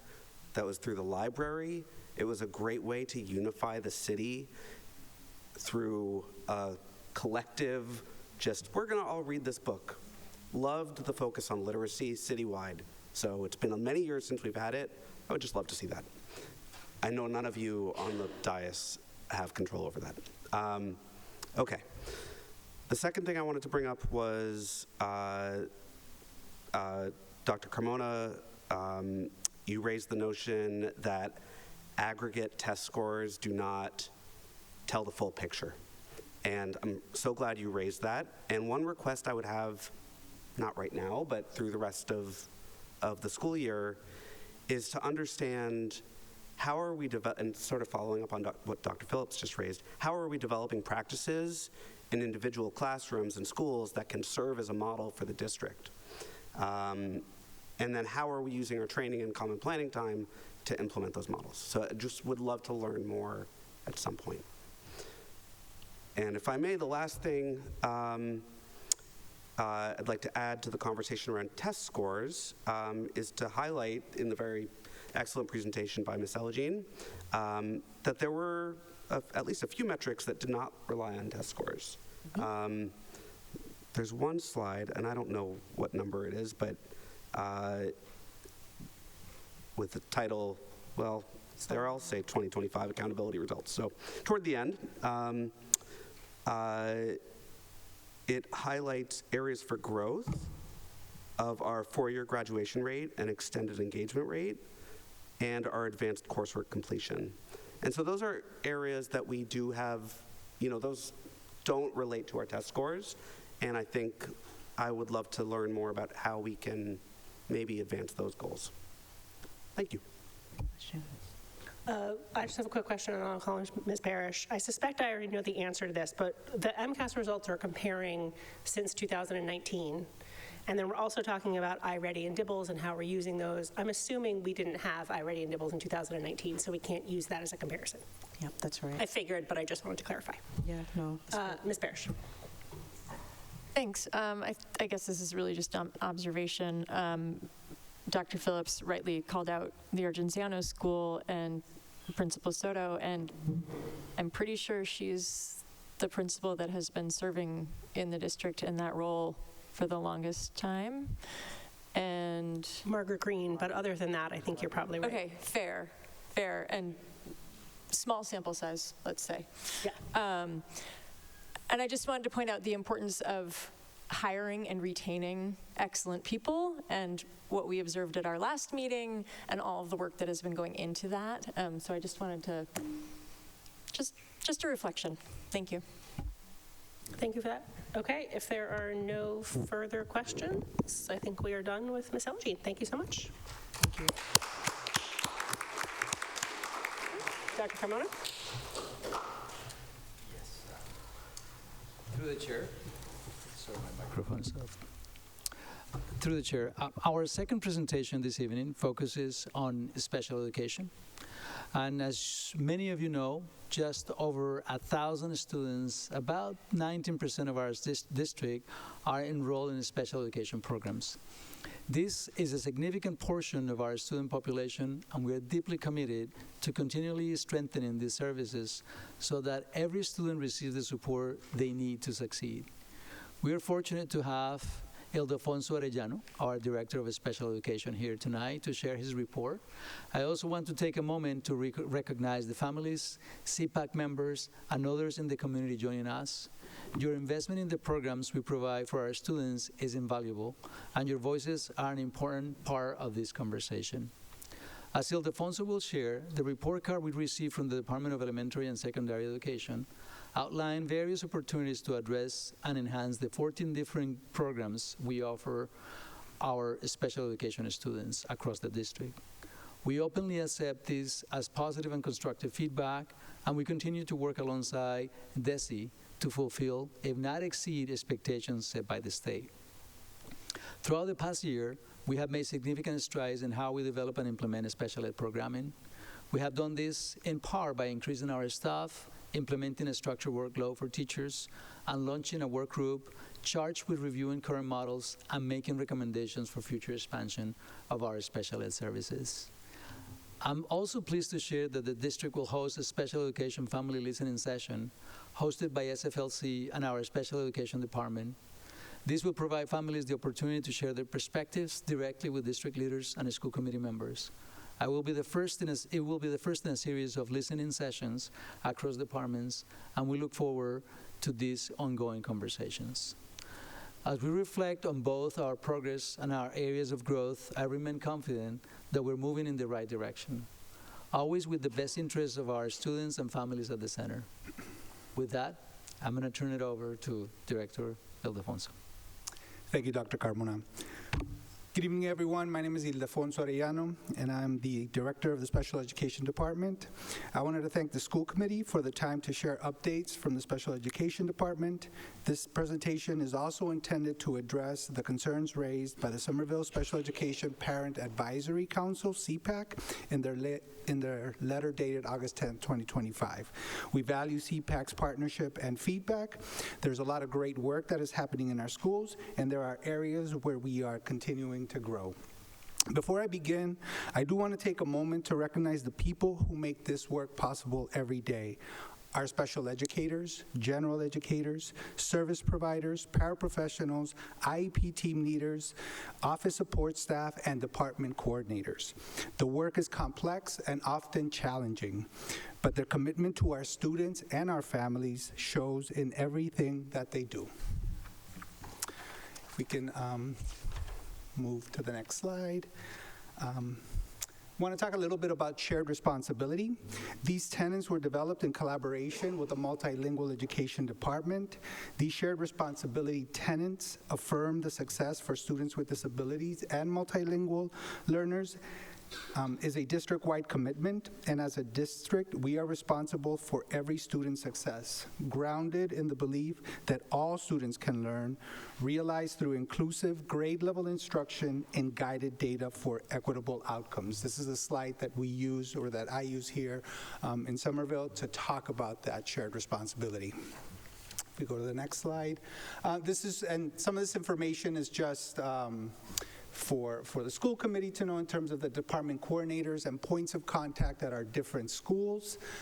We are fully staffed with our department coordinators. Our last hire, Jared Whitcomb, was started today. So for the department coordinators, we are fully staffed at each of the schools. We go on to the next slide. This slide right here particularly looks at our student population as of 9/29 when I pull the data from Aspen. It shows that right now we are at 18.5% of the percentage of students with special education services, and then it looks at each of the schools and based on their numbers. And you will see that there are some schools who have a greater percentage, and that is due to the specialized programs that are housed in those schools. So for example, Winter Hill has our program for our students with autism. The Capuano has a lot of specialized programming there. Kennedy, for example, also has our Life Skills, our SEEK program, which is our therapeutic program, and our SKIP program as well. And then we have at the bottom our out-of-district students and our walk-ins. Usually that data is pulled together, but I decided to separate it out. Our walk-in students are students who are in private schools or our home schools who come into our buildings and access services there. And lastly, we have a third of our special education students are duly identified, meaning that they receive special education services and are multilingual as well, receiving services through the MLE department. Next slide. And this slide just shows the various special education programs we have at each of our buildings. And I won't go through them, but they're there. And they're part of that school community, and they're embraced there. So next slide. So this is special education accountability data. So for 2025, the special education students made moderate progress towards their targets. And in order to accelerate progress, we are meeting with building leaders to conduct a comprehensive review of MCAS and other district assessments for students with disabilities.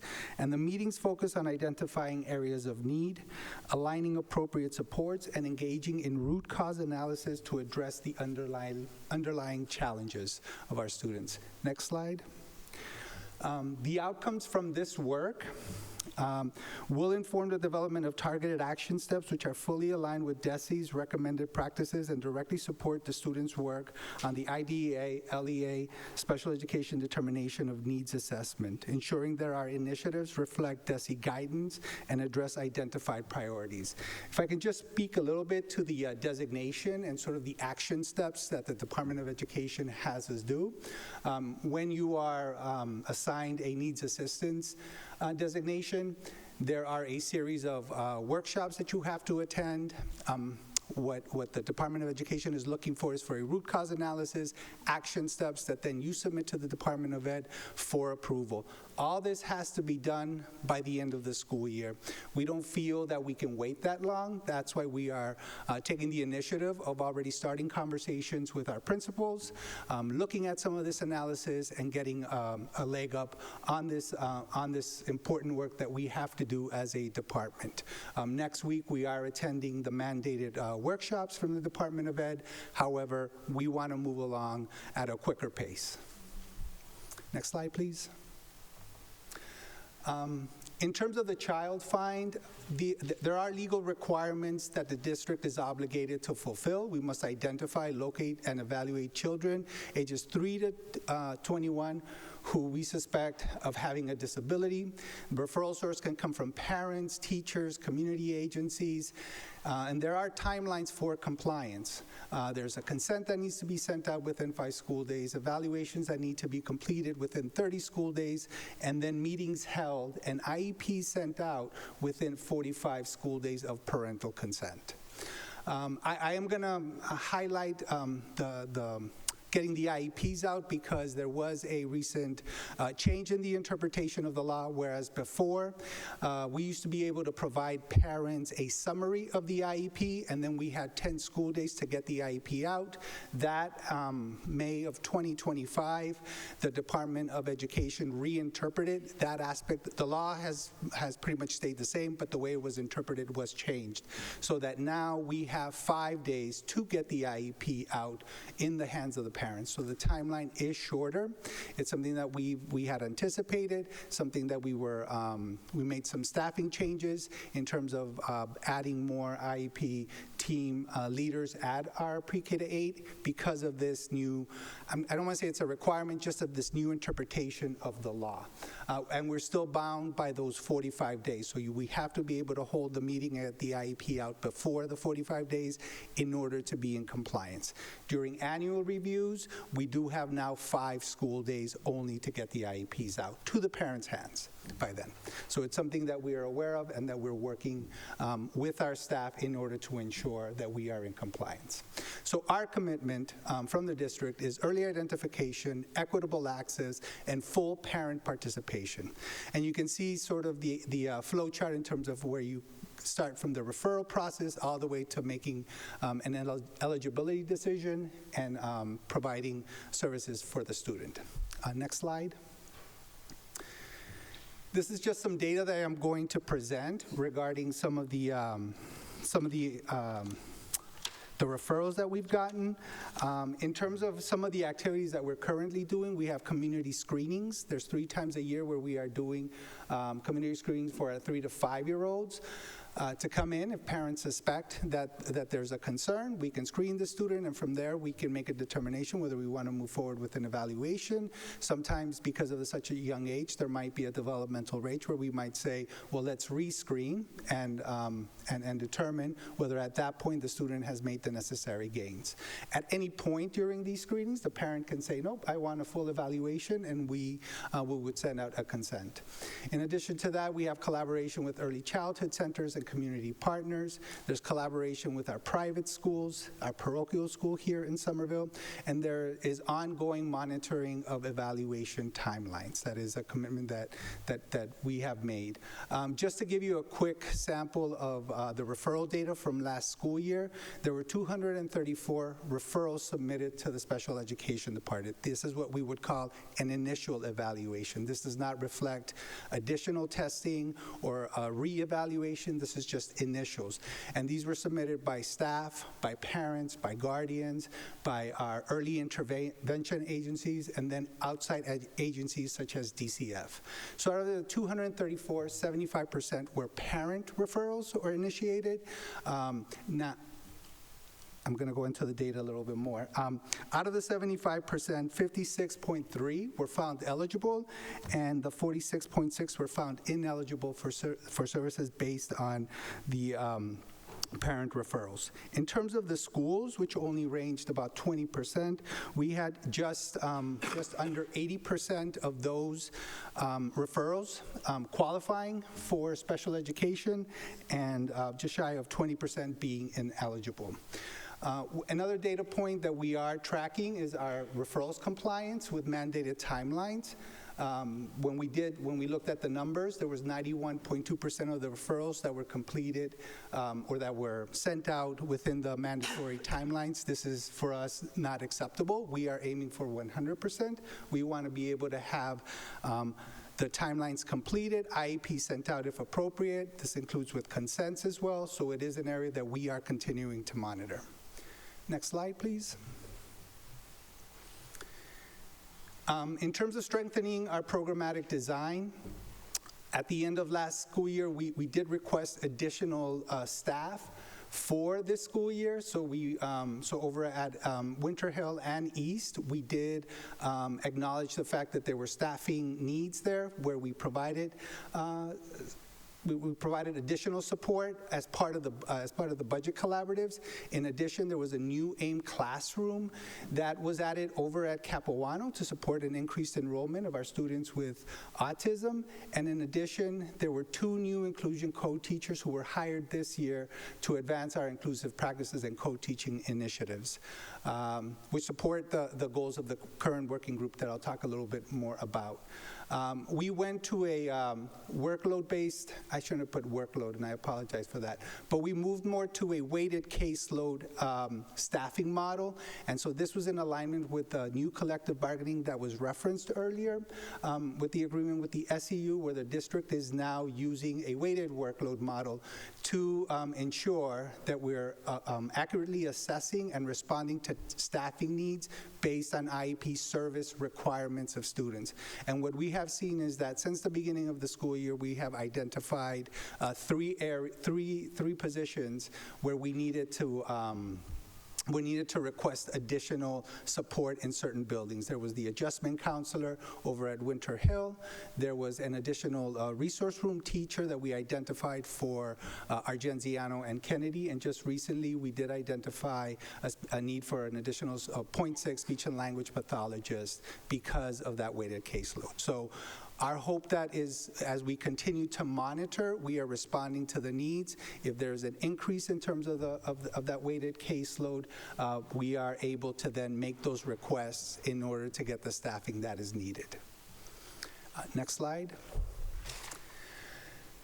Just to touch base in terms of the inclusive practices and co-teaching work group, as was referenced earlier, the East Somerville and Winter Hill, we have 2 models currently in place where there are 2 additional special educators at each of the one at each of the buildings to support inclusive practices, where they are doing co-teaching with their general education counterparts.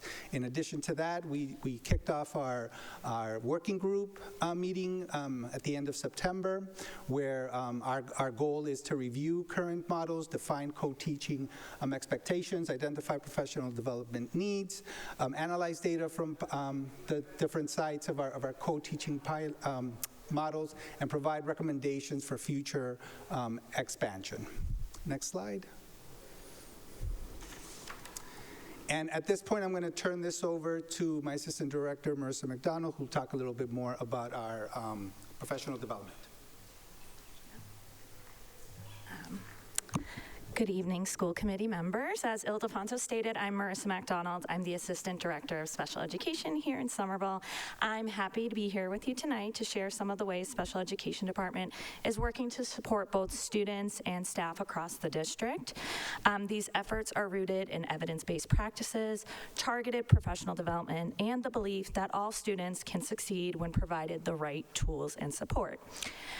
So as you'll see on this slide, we're continuing to build strong instructional systems for students with disabilities. In the next few slides, we'll highlight this. So first, we've implemented the Sonde system, a multisensory evidence-based literacy program which provides explicit and systematic instruction to help build foundational reading skills.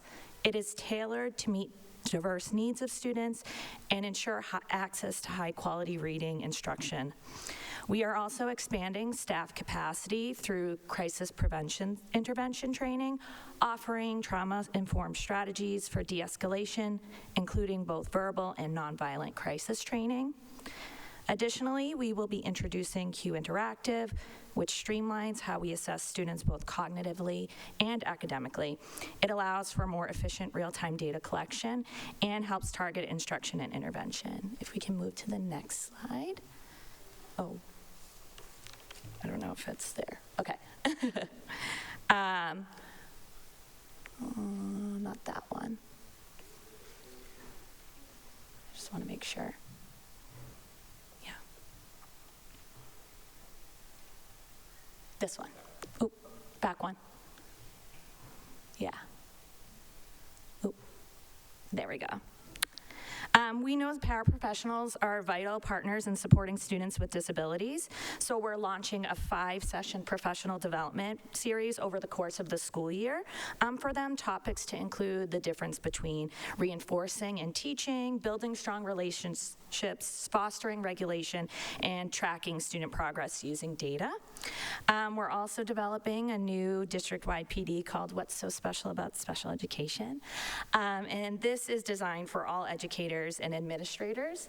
It focuses on foundational knowledge, covering the law, including IDEA, state regulations, child find, the evaluation process, IEP development, specially designed instruction, and inclusive evidence-based practices. The goal is to deepen the understanding of how to implement inclusive, compliant, and impactful practices for students with disabilities. And next slide. And we're also working to ensure that multilingual learners with disabilities receive services that reflect their unique language and learning needs. We've offered the referral to results professional development last spring, as well as this past summer, and we are going to be offering it again this coming spring. This professional development is designed to guide educators through the process of referring, evaluating, and determining eligibility for multilingual learners with suspected disabilities. Additionally, we've dived into evidence-based practices to support both IEP goals and language development. And it's important to note that professional development was designed in collaboration with the MLE department. And finally, we're developing an asynchronous PD modules focused on high leverage practices, such as behavior support, strong academic instruction, and universal design for learning to help staff improve day-to-day practices and tiered instruction for students with disabilities across the district. And next slide. And I'm really excited to talk about this. So ESY, our extended school year. So I want to take a moment to highlight a particularly exciting development, which was expanding our ESY model for academic services this past summer. Historically, ESY services were primarily delivered through short walk-in academic sessions. However, we acknowledge that this model and format was difficult for families to take advantage of.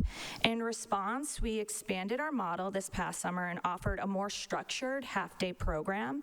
Students received targeted instruction in reading, math, and writing with embedded executive functioning support. 45 minutes for each subject, 5 days a week for 4 weeks. And we were able to launch 3 classrooms serving approximately 30 students who had been found eligible for ESY. Based on this success, we are excited to continue this model for the following summer. Okay, back to you. So finally, I do want to talk about our partnership with the CPAC. As it was mentioned earlier, we are part of the at Advancing Parent Professional Leadership and Education, the Apple Institute. We have our first meeting tomorrow from 10 to 12. So we're very excited to participate in this program alongside CPAC and continuing strengthening our partnership with them. I also wanted to highlight a couple of things. Tomorrow also at 7 p.m. there is a basic rights workshop. There was a email that was sent out to families. There's information on the CPAC website. There's information on the Somerville website for that basic rights workshop. And also we will be having a virtual meet and greet on Thursday, October 9th, where families have the opportunity to meet the IEP team leaders, our department coordinators at their schools. And information about this event is going out to families later on.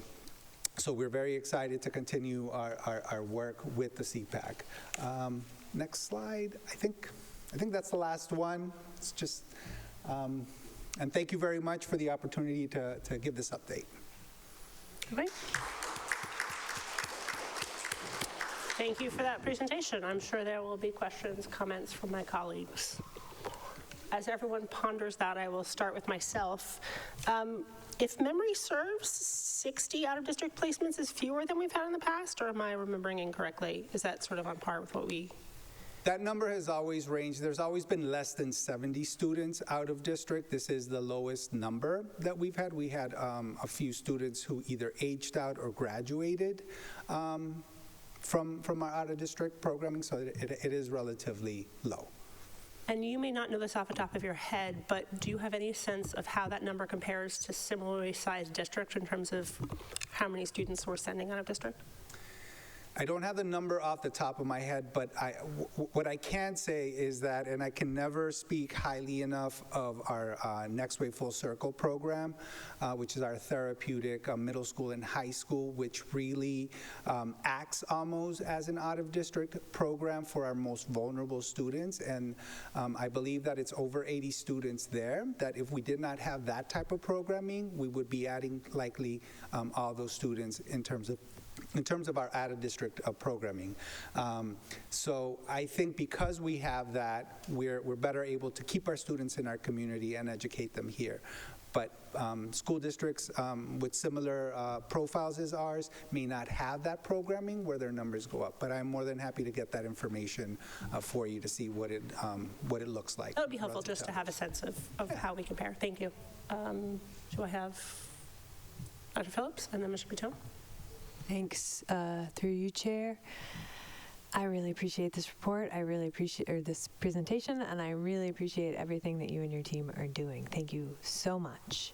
Out in the community, I am hearing a lot of talk about special education from my colleagues on City Council, from my constituents, and I'm wondering, it doesn't have to be today, but at some future time, could we get just some data on things like missed services, how many kids have had their services missed and are not made up, because my understanding is we have to make it up.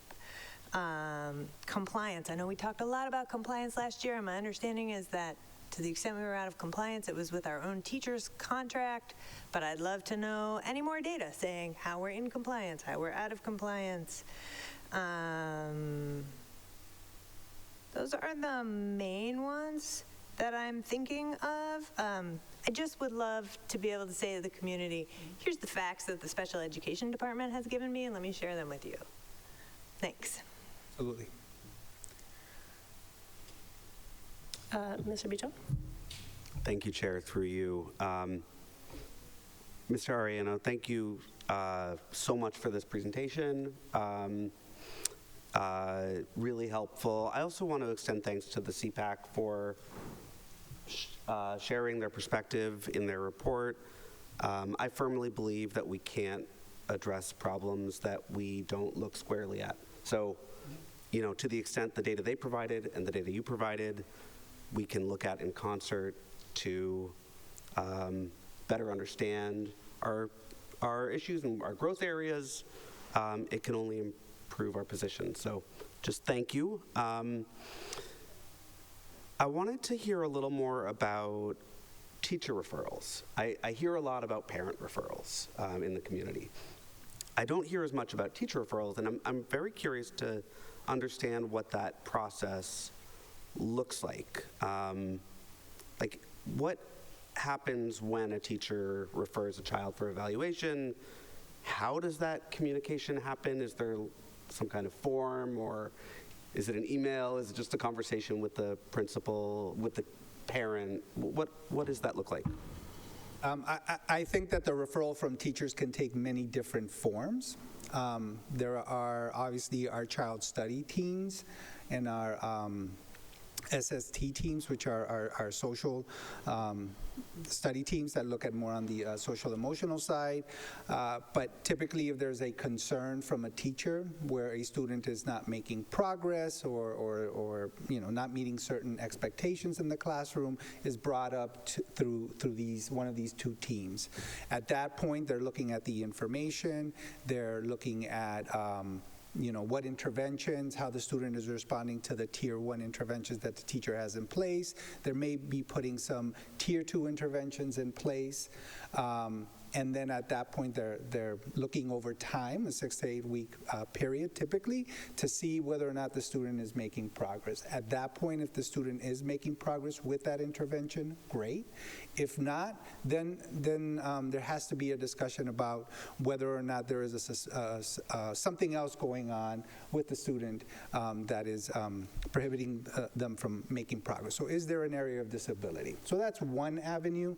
There are other times where, for example, there might be a student even the teacher is looking, and based on their experience and based on their ability to provide interventions, they're like, no, there's something more going on. They may bring that up also to CST and say, well, this may be a referral that we kind of move up, because I am really suspecting that there is more going on here than maybe Tier 2 interventions can provide. So that's another avenue that can happen. There's also teachers are speaking with parents constantly in terms of their child's progress, and it may be something that through the discussion, a referral may come in through that parent side. But that's typically the way it works. Thank you. Ms. Parrish? Thank you. Through you, I'll echo my colleagues' gratitude for the presentation and for the data that you've provided us with. I think along the lines that Dr. Phillips was talking about what additional data might be helpful, you mentioned that I think 91% of our IEPs were delivered within that 45-day required window. I'm curious about sort of what the average one is taking. Like, are they all 42, 43, 44 days, or is there a broad range? I don't need that answer now. It's just another thing that I was thinking about. And another sort of data point, Ms. McDonald mentioned that she talked about the expanded ESY model, and I'm just curious, you said that it was successful, but I'm curious about sort of whether participation increased, attendance increased, sort of what the benchmarks were that you were looking at. I'm happy to provide you that information. I know that it was the first year of our model, and while we said it was successful, I'm sure that parents didn't exactly access that either. So we do have to do a lot more work in terms of getting that message out to parents for students who do qualify for an extended school year. The other piece that's part of my goals for this year and moving forward is figuring out how to partner with, for example, Parks and Recreation to provide that second half, because most parents are looking for a full day program, right? So we're able to offer 3 hours of required instruction based on their IEP needs. However, meeting or supplementing that time with, like, for example, Parks and Rec, I think it's going to be, it's just going to enhance and have our parents access that more. So it is something that we are working towards. Awesome. Are there more questions, Ms. Patel? Thank you, through you. Thank you for the presentation. you shared a lot of encouraging things. I particularly was compelled by this effort that's being made to really analyze and track caseloads. Like that's something that clearly I think everybody who here is nodding their heads and was missing, and that really hopefully will identify needs sooner. And doing the training with the CPAC, the Apple training, that's exciting to hear about. I'm going to just echo the general feeling of like, there feels like there needs to be a little more transparency around the data, around how we operate as special education. And I don't know if this is an opportunity, I don't know the timing for this, but to have a little bit more of a dashboard or something that we can make more public to families to increase confidence in the work that we're doing and seeing that the investments that we're making are creating more outcomes. So these are related to a lot of the questions I think that everyone flagged, but I'm kind of trying to look at the big picture. I am curious, and you probably don't have an answer for this, and maybe this is a conversation that I would have offline or with the CPAC, but like what is a model of effective CPAC collaboration? Clearly there's some frustration. I know in my heart of hearts that everybody in the district wants to do well. Like, I never question that, but there's some kind of disconnect in terms of the experience that we had last year or the past few years and what the CPAC expects. So hopefully the Apple work will help build bridges, but I think that's something helpful to make a little more public is like, hey, this is what, I'm sure there's some districts that maybe are doing it better than we're doing it and having a model to work to. And just apologize. There's so many things that you guys brought up, so it's a lot to take in. Yeah, I'm just really curious over the next year what kind of data points that can point to, it's great to know things like how many evaluations we turn around, and all those things are great, but are we going to move ourselves into a place where maybe we're having a way to evaluate the quality of our IEPs, a way to evaluate what the professional development quality and whether or not that's creating outcomes. I know this is probably more longer term, but I'm excited to think about ways that we can continue to move the needle beyond sort of operational monitoring into quality, if that makes sense. And obviously academics are a huge one, but that there's always those points along the process where we can say, hey, we're getting great feedback from our special development, special ed teachers on this PD, and it's really been a really positive feedback. So things like that I look forward to hearing more about. One of the things that we are, thank you for the feedback. One of the things that we are doing this year, because we've invested money in our Sunday system, which is our reading intervention, we are going to be looking at students who are getting that type of intervention and looking at how much progress they are making, for example, in their iReady data. We want to be able to see the effectiveness of that program. Also, Sunday is also being used by our multilingual department as well to provide some intervention, because it is an evidence-based program that also works for our MLEs. So it is, again, something that we're trying to do with, in collaboration with that department. But yes, I agree that we need to look a little bit more in terms of the effectiveness of our programming, the effectiveness of our professional development, and the intervention systems that we use in special education. Ms. Barish and then Mr. Buchon. This is I guess, maybe not nitpicky, but I think it's a question I think you can answer probably right now. I'm just curious about how the walk-in services works. Is there a person who provides all of the walk-ins with the given, with whatever service it is they're qualified to provide? Does that make sense? Or are they spread across the district just depending on where they live or where they attend private school? Or So it is based on their home school district. So if you live in the Kennedy area, then that is where you would receive your homeschool services. Mr. Buchon. Thank you, Chair, through you. I wanted to follow up on Mr. Arellano, the answer you gave to Ms. Patone's question, and you spoke about evaluating the programs and how they're working, and I'm sorry, I forget the exact terms you used, but it reminded me of a comment we received at the beginning of this meeting tonight around establishing both a data-driven plan, which I think you've talked about, but also clear goals and deadlines. And so one thing, and I think it was a great comment, and I would encourage you and the district leadership to consider establishing what does a successful program evaluation look like? What number are we going to say, yes, this is moving in the right direction? You know, if you get a 1% or whatever the numbers are, is that good enough? Is it 5%? Is it good enough? What is the metric that says, yes, this is working? Thanks. Did you want to respond? Oh, the one piece that,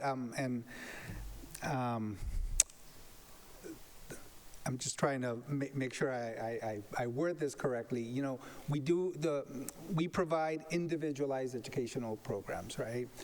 Plans for our students. So while we try to use evidence-based interventions for our students, everyone has a unique learning profile. So I'm happy to provide and say, you know, we want to be able to see our special education students gain X amount, understanding that our students are vastly different. And so we want to make sure that we are also focusing on the individual, because that is what special education is. But I do appreciate the fact that we do have to have certain markers that we want to measure our students and have them be successful. Just a quick question, and then Ms. Barish. Do you have a sense of the timeline for the group that's looking at the inclusion model?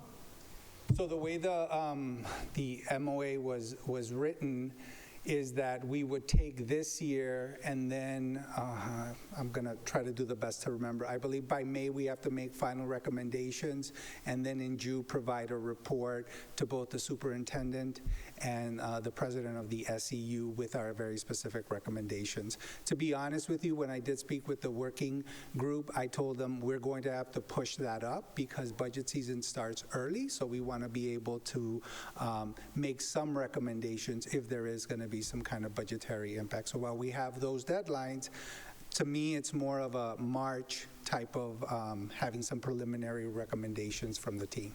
Great, thank you. Ms. Barish? First, thank you. I'm really glad to hear that, because when you said June, I was like, and how are we going to fund things at that point? So that's wonderful to hear. Thank you. I just had a thought about accessibility of some of the things that you've talked about tonight, like Child Find and the Apple Institute. I noticed that they're all during working hours, which I know is more practical from a staffing standpoint, but from a student and parent service standpoint, it may be really hard for parents to get their kids here during those hours or to attend the Apple Institute during those hours. So one, I was wondering if the Apple Institute session will be recorded and something that people can sort of participate in or at least view after the fact. And then I was wondering if there's any possibility of having a Child Find screening on a weekend or on an evening, or even coupled with the in-person enrollment sessions that are offered, or open house sessions, something where there's some synchronicity so that we're capturing people when they are already here, or providing access at a time when it might be easier for people to get here. It's just something to think about, and if there's any way we can support those off hours times, whether it be through the way we write contracts or the way we fund things, please let us know. Definitely. Thank you. Okay. Dr. Ackman. Thank you. Through the chair, I'm curious how you're capturing incoming students, effectively pre-K and kindergartners, and sort of how they're assessed, how quickly they're assessed, and how quickly they're provided with services. More so not kids coming out of Capuano, but like kids, coming in new to the district. I know there's like a school that has found a particular challenge with this year's kindergarten class and like high levels of need, and I know there's no, or I surmise there's no way to anticipate that. Please let me know if I'm wrong. But I'm sort of curious, again, if this goal is to get services as early as possible, in order to forestall later challenges, but also just like to help kids acclimate and get what they need to learn. Like, with kids who are new to the district in pre-K or K, I would love to know how, like, what percent come in brand new. I assume it's quite a bit. And then of those, like, how quickly are we getting them assessed? And then how quickly are we providing them with services? I know it's a multi-part question. Does it all make sense? Was that coherent? It's getting late. I can hopefully help answer. So for our pre-K students, especially those who are coming out of early intervention, they have to be assessed and recommendations have to be made if they qualify before their 3rd birthday. So what sometimes ends up happening is that we will have, for example, a December birthday. Parent, for some reason, is just giving us the information, and then we're under that timeline to assess the student before they turn 3 in order to ensure that services are in place if they qualify. So that's one piece for our EI students who are transitioning potentially into pre-K. For our other students, for our incoming students, we do have kindergarten screenings. We have pre-K screenings. That's part of our Child Find process as well. So we do the ESSE, which is for our kindergartners. We do the PELI, which is for our preschool students, and that is meant to help identify students who may need to go through the evaluation process.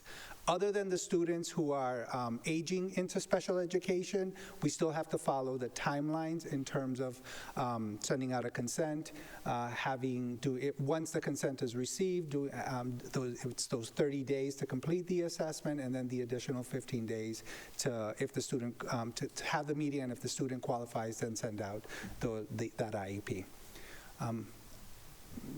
Yeah, there were screens. I think I had everything.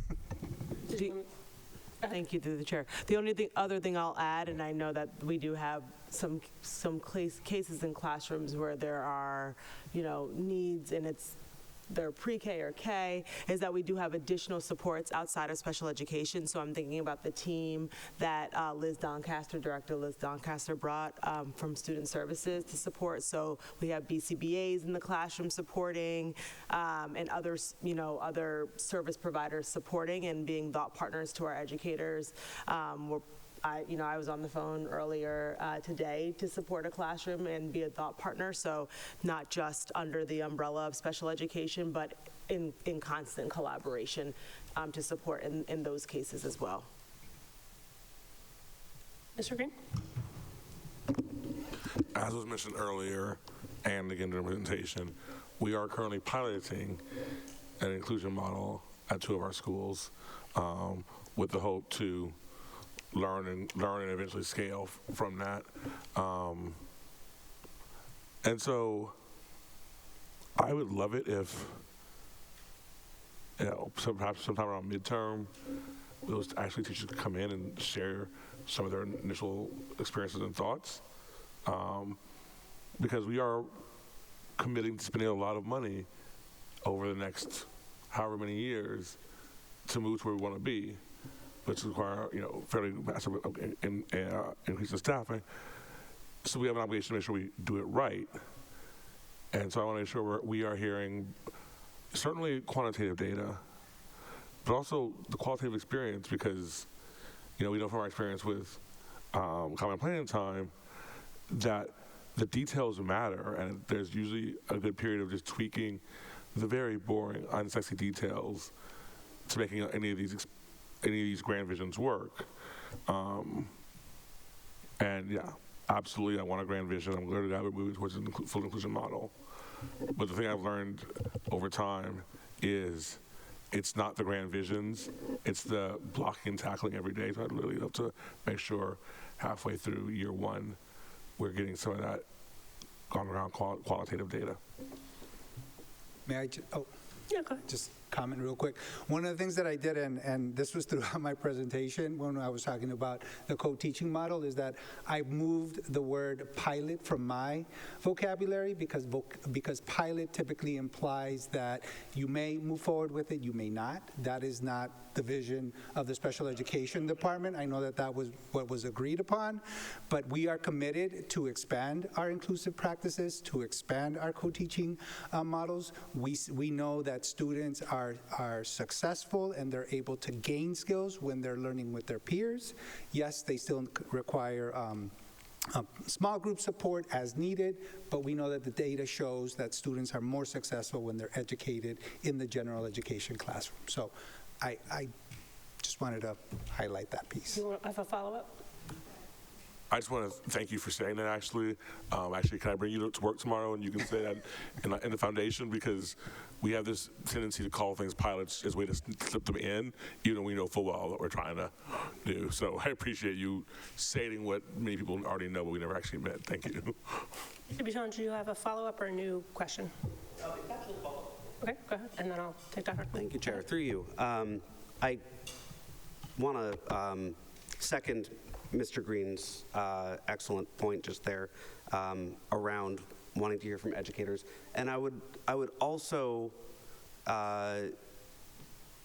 in the spirit of what we heard before, nothing about us without us, like to continue to hear from the CPAC in those same conversations. I think this is all very valuable, and we're going to do this in partnership. So I think it's important that we continue to work together and learn together.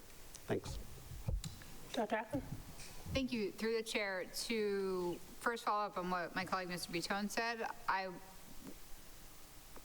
would love to hear from the CPAC. I know the data that they have is very heavy from a couple schools, so I do hope that, you know, as we've seen, there are students on IEPs at every single school, so I look forward to like a broad sample of families.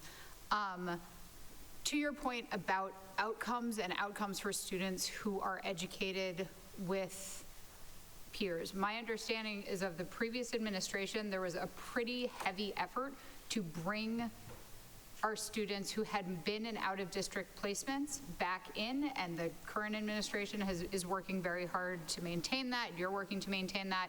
It's something that I celebrate. But to that point, my understanding is we now should have, pandemic being the largest asterisk ever, like years of potential long-term data on student outcomes and students, you know, who have been in the district. And, you know, I guess this is like a request to the district and to Ms. Elagine, like, you know, I know that there are ways of sort of tracking long-term outcome data now through the Department of Ed, at least with like, if students attend state schools, if students attend community colleges, if they go into job training programs, you know, and I'm not sure if we have it going back to when students were in out-of-district placements, but I would love to actually see, you know, to look at our data and make sure that, you know, that's not just what research says is best practice and doesn't seem to be working for our students. I'd like to, you know, sort of see that, if possible, as we're, especially, as Ms. Patone said, a dashboard. Like, to me, you know, this is me putting it on Ms. Elagine's like amazing skill set. Like, I feel like she could envision showing these long-term outcomes, and I think it would just be really cool and an interesting way to show, you know, how making sure that our students are educated with their peers in our schools and the effort that it takes, that showing what the outcomes look like. If I may comment, the Department of Education actually does track some of that information for us. It's actually one of the indicators in the LEA determination. And there's two indicators that they measure. One's early childhood and then post-secondary, and it's 7 and 14, and I can't remember which number is which, but I can definitely get you that information. But essentially, we send notification to parents or to students who have either graduated, and that's either through high school, through our out-of-district students as well. So there's certain requirements that we have to do as part of this indicator to try to understand what is it that the student did post-secondary. So did they go to a 2-year college? Did they go to a 4-year college? So all that information, the Department of Ed does require the special ed department to track. So I will try to obtain that information and provide it here for everyone, because it is a measure that's part of our LEA determination. Mr. Green? First, as an aside to Dr. Ackman,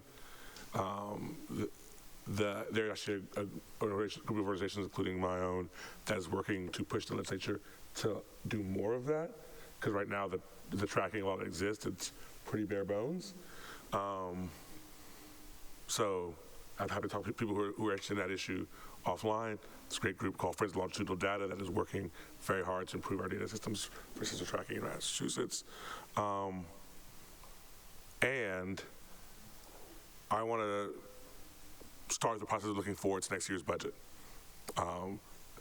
As was mentioned earlier, we're starting to talk about next year's budget because we are going to be handing over to the reality to next year's city government, whoever may be serving those roles, the reality that if we're not looking, our budget numbers start at probably 6-7% just to keep doing what we're doing. And that is worrisome because I think everyone needs to recognize that there's no universe with the financial situation of the city will be better come next June than it is now. So the city will have to make some hard choices.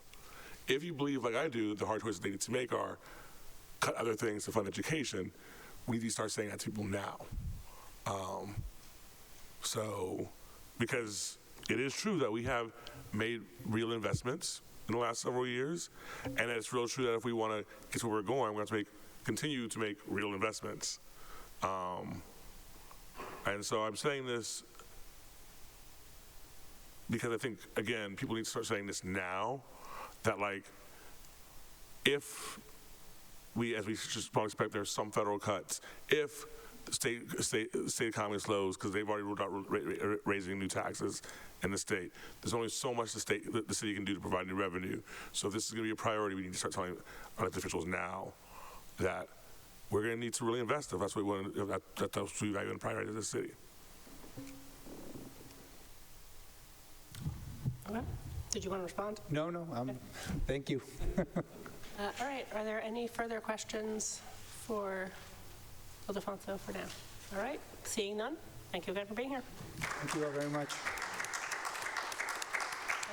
Is there more to your district report, Superintendent? So thank you, Director Arellano and Assistant Director McDonald.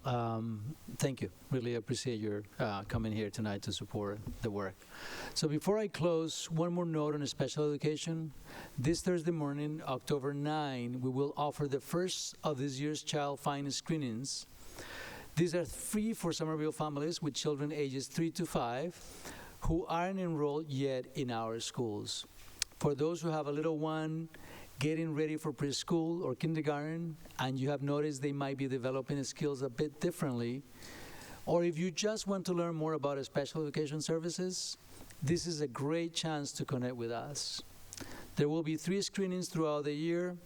The first one will begin at 8:30 a.m. on Thursday at Capuano Early Childhood Center. You can see the special education page on our SPS website for registration information or contact our special ed team for more assistance. And finally, I just wanted to share with the community that the culinary part of the high school will be open on Thursday. And so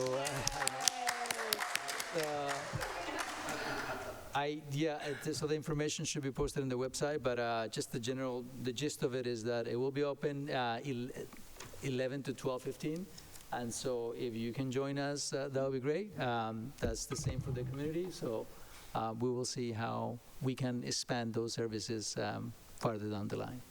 And just quickly, if somebody wants to go to the restaurant, do they go to the front door of the high school and ring the doorbell? How do they get there? So I don't have all the Asking details. for a friend. Yeah, I don't have all the details, but I will gather as much information as I can from. Okay, thank you. Ms. Person?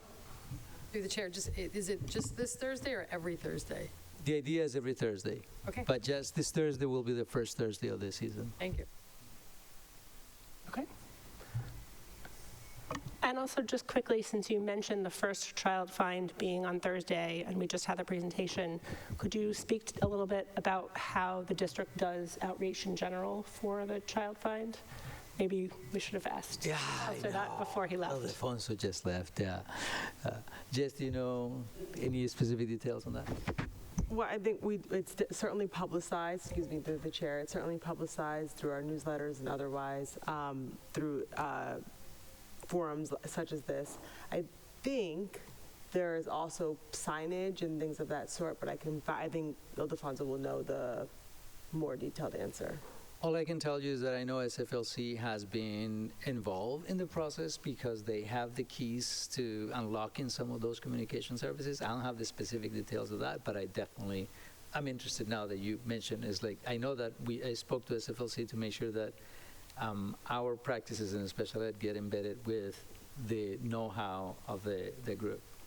And once you're going to talk to the SFLC about it, it'd be great to hear about Ms. Barish's suggestions about could it be done on a Saturday or any of those.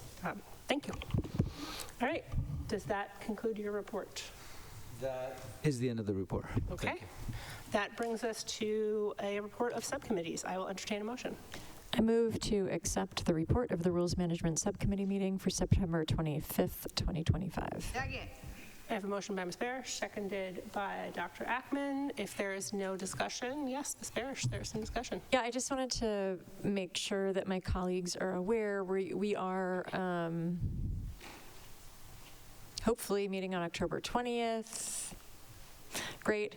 And at that meeting, we will be considering voting out some sections of the policy manual review to this body. It's a lot, so I'm just giving you a heads up now that, like, hopefully those will be voted out of subcommittee on October 20th, and then I will get those to Erica ASAP, sorry, Ms. Garcia, ASAP, so that they can get into a packet and into your hands so that you will have time to review them before we discuss them here, like ample time to review them. So I just wanted to give you a heads up that the packet may be a little thicker for that meeting than you're used to. Okay, thank you for that heads up. Yes, go ahead. To that point, as someone who deeply trusts and appreciates the judgment of the chair of the Rules Subcommittee, if there are anecdotal notes or some sort of memo that you would like to or willing to provide, like with additional, like your feedback, notes from the subcommittee, any of that, I would say is a welcome crib sheet. And if not, you can tell me something.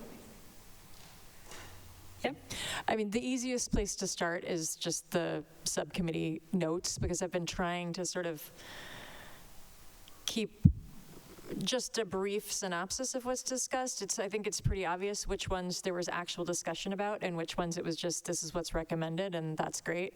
So that's a place to start, but I can sort of consolidate those and maybe have Ms. Garcia put the reports that correspond to the sections that I will provide, hopefully, just so that it's all in one place. Thank you so much for that. If there's nothing further, all in favor? Aye. All opposed? Motion carries. That brings us to the presentation to the CAG, which we are bringing up again after our last meeting. So at this point, I would just, and as you went, because I apparently have a couple weeks now, if you want to give me their thoughts in writing or via email later or now, I'm happy to hear people's thoughts. I think I laid out the problem last meeting, so I'm not going to repeat myself. It's late, and we did this a week ago. So if people have things to add, I'm all ears. And when is the next CAG meeting?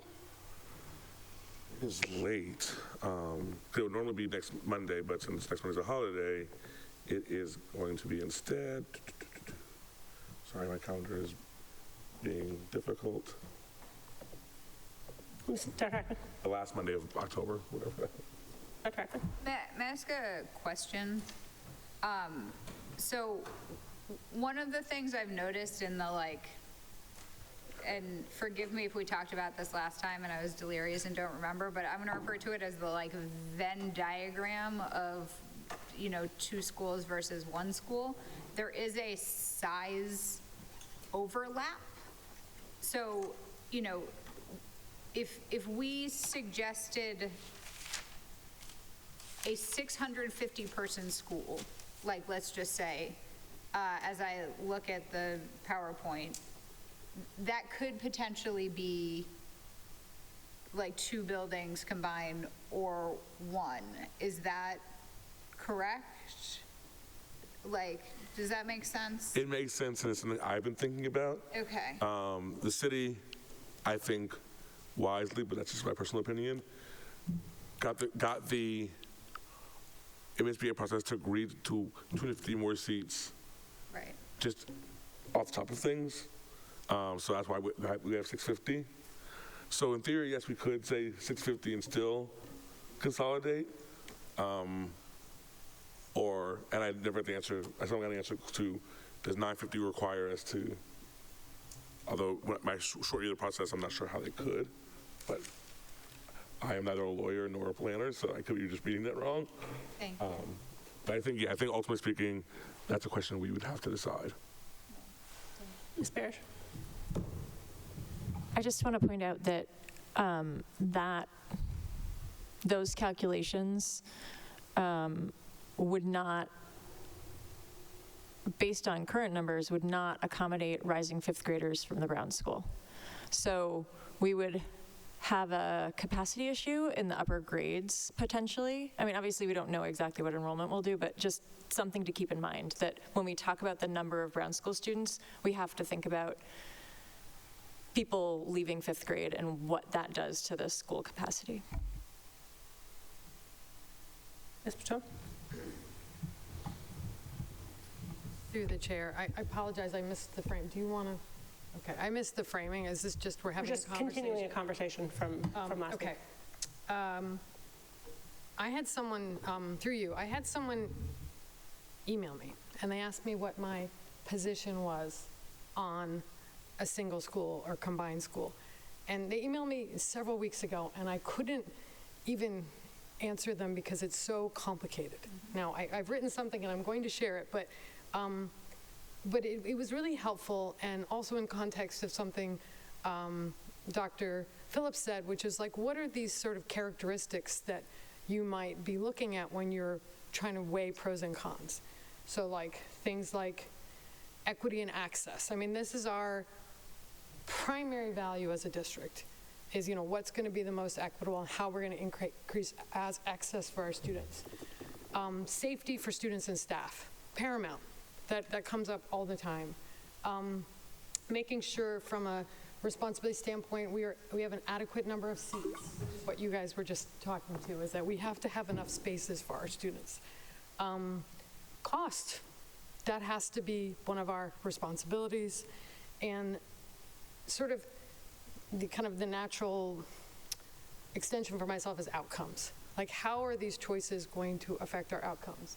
In theory, because obviously people are making assumptions and doing research, and I was very appreciative. I went back and looked at the presentation that the district did in June about outcomes. And they talked about diversity and specialized programming and saying basically if we increase the diversity, it's probably going to improve our outcomes. I'm like, okay, right now we have 2 different schools that have very different levels of diversity. One is defined programmatically because we have put in a specific program, but even if you take out the programmatic, the AIM program, you still have a very high level of high needs, low income, a lot of complexity, special education, all that stuff. As opposed to the other school which we have, which has relatively to the district lower of those data points around high needs students, special education, pretty much I wrote them down, but every characteristic on the block. These are 2 One is highly diverse and one is not as diverse. Granted, if you compare the Brown School to any school out in the universe, it'll probably seem pretty diverse. But for Somerville itself, it's very different. So that was one aspect. Distance from school. The net for that was, you know, everybody wants to be 10 steps closer. They want to be a half a mile closer to their school. But the opinion of the district was it wasn't really significant, because whether it was at Trummer or at Winter Hill, there's still going to be options for people. School size. That was the one that was kind of, you know, at 700, which is, we're saying 675, that's a place where this district feels comfortable that there's not going to be any negative outcomes. If the school is larger, it could be flat. There could be some reduction in outcomes. But something, that one was one that maybe put a little flag for myself. And then facility features. Now, we all know that we have one school that does not offer a cafeteria, does not offer a robust outdoor space, does not offer a gymnasium. And, you know, we've been put in the position to basically say, well, those families opt into that, and I respect that and I understand that. And at some points, we have to decide how important, I guess an item that I didn't put on my list was flexibility and parent choice.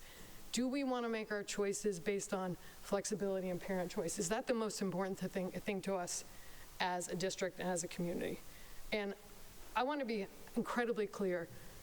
People have chosen these schools and they're passionate about their schools and they're passionate about their school communities. And I do not, it makes me emotional because I've been to a school that made a significant programmatic change and it was incredibly hard and it broke communities. Absolutely. When the Healy School had the choice program, didn't have the choice program, I know people are bored of hearing about it, but I want to make sure people understand that I get it. I was in that community, both of my kids were there. People lost friends over it.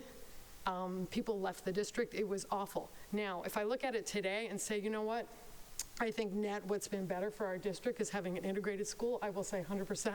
I think that's better for the district. Was it better for individual families? Probably not. There were many families that were really unhappy and disappointed. Was it net better for that district? Yes. So I give kudos to that school committee. It was super hard. Like I said, I talked to some school committee friends, said people just dump them. Never friends ever again over this decision. So I just want to make sure that I'm taking this opportunity to sort of put all this out there. So I spent time looking at all of the data. And one of the things that was very personally impactful for myself is that talking to educators at the Winter Hill and them explaining to me that currently the way the Winter Hill is designed, it only has 2 strands per grade, they are limited in the amount of inclusion they can do. There's only so many students they can put in those classrooms because in an inclusion model, often those students have to be supported or there needs to be a second teacher. You can't put 12 students that are in the AIM program into a classroom, and they're only going to have 1-2 classrooms per grade. That really sort of spoke to me individually and saying, you know what, right now we're not doing the best we can do by our students, and that there could be possibly advantage of having a larger school because we've decided as a district to have a single program for our students with on the autism spectrum. So I just wanted to flag that because that was something really moving to me. The other things that I feel like I can't ignore, and I know nobody wants to really talk about this, is cost. And I know that the city has done a really good job of putting a lot of data out there, and nobody wants to say that we're making a decision based on costs, but if we make a combined school, and I just did a little math, and it's probably the wrong math, but you know, we could have a school that's, you know, $210,000 per seat or $220,000 per seat, or, you know, if we put it at Trum or if we put at Winter Hill. Current location at Sycamore Street. If we build just a Winter Hill, it's going to be $247 per seat, and if we add redoing the Brown, that's another $376,000 per seat for those 250 seats. And I think that it's something that we cannot ignore. Because for my opinion, if we just choose as a city to have 2 schools, which that's a choice, I would be hard-pressed not to do something about the Brown. There's too much risk in that building. We are not providing our kids the best work environment.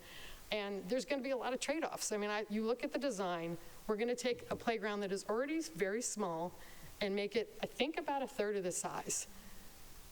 And, you know, if people are going to go to the wall and say we have to have two schools, we have to have two schools, I'm going to be like, we have to do something about Brown and make it different. So if people want that, we're going to have to absorb a much greater cost, and that is something that we have to resolve with as a district and as a school community. So I apologize, I'm probably rambling. These are all things that you've heard and all things you know, but I just felt like I hadn't had the opportunity to sort of express all my concerns. And when someone says to me, what's your position? I don't have a position. I have opinions, I have facts, I have thoughts, and I really tried to focus on the thoughts. And I think that we've all been very hesitant to sort of say how we feel. And I'd like the community to say, well, how do we feel about it? How do we feel about, the equity situation, that we have two schools that have two very different populations? How do we feel about having a school that is not able to achieve its goals around inclusion because it's not large enough? And how do we feel about the costs associated with all of this? So I know that there could be a short-term cost that hurts communities, and again, I felt it, and it's awful and it's horrible, but we have to be here to think about a long-term cost, and I hope that, and benefit, and I hope that we can give that input to the CAG as they muddle for this decision. And I know the CAG has a lot more data than we have, and I am so thankful of the work that they're doing, and I wish everybody well in this process, and just wanted to get that all out there. Wow, thank you so much for that, Laura. Yep, Ms. Barish. Thanks to Ms. Patone for sort of encapsulating a lot of, I think, what I've been thinking and feeling.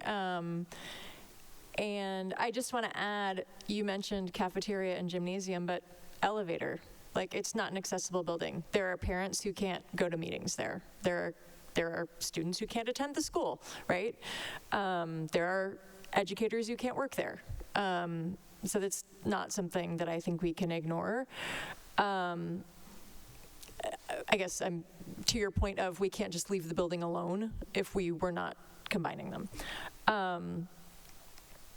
Additionally, to your point about the outdoor space, it would be a greatly reduced outdoor space for students, but also for the neighborhood. And that truly is a magnet on weekends, after school, et cetera, in a city that obviously is very low on outdoor space, or usable community outdoor space. I just wanted to clarify, I mentioned the way I hope people are remembering the numbers about what it would mean to combine the Brown School and the Winter Hill School, and remembering that there are fifth graders who currently are spread across the district in sixth grade. I want to be clear that I don't think it's a good idea to find a solution that maintains the current practice of, in fifth grade, everyone has to figure out, or the district has to figure out where all these kids are going. We've been hearing for families for decades. I think the district as well probably would prefer not to have that process. I imagine that the enrollment office would like to not have to do that every year. I don't want to put words in their mouths, obviously, but I just want to, I can't imagine perpetuating that system if we have this opportunity to no longer do that. So I just want to clarify in terms of numbers, there would be enough room to account for that in a 925-person school. Yeah. Yes, and even if we kept the two schools separate, I guess what I'm advocating for is those fifth graders from the Brown School should be able to go to the Winter Hill School, or whatever that school is called. I hope it would be called the Winter Hill School. They should be able to go to that school every year, all of them. So that 650, I think, would accommodate that. But I just wanted to be clear that, this is an opportunity to build a solution into the district for a problem that has been frustrating people for a long time. As long as you've been on school? As long as we've not had middle schools. Okay. Mr. Bitton? Through you, Chair, to that point, this is probably the only opportunity for us to think about building a centralized middle school that we will have in the next couple decades. It's a central location. It could solve the programming problem and open up seats at all of our elementary level schools. So I do think that's something that needs to be on the table. We need to be thinking about. I also just want to talk a little bit about transportation in the city.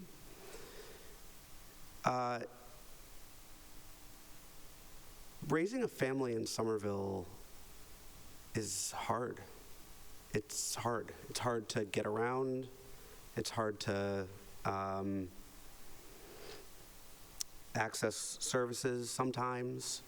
And I think we do need to be mindful about that, about how the choices we make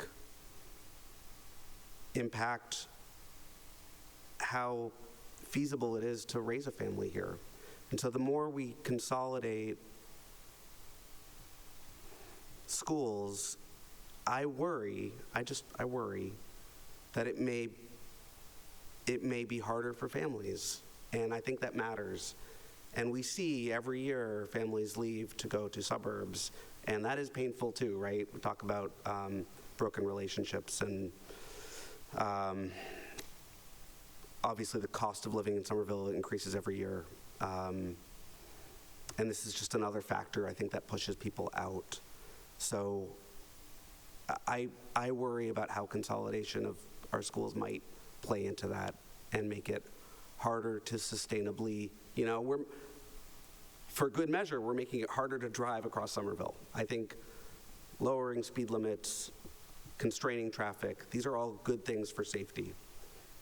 They also make it harder, take longer to get across town. I also just want to quickly point out, we were talking about affordability in Somerville. We are going to be asking voters to significantly increase their taxes for this.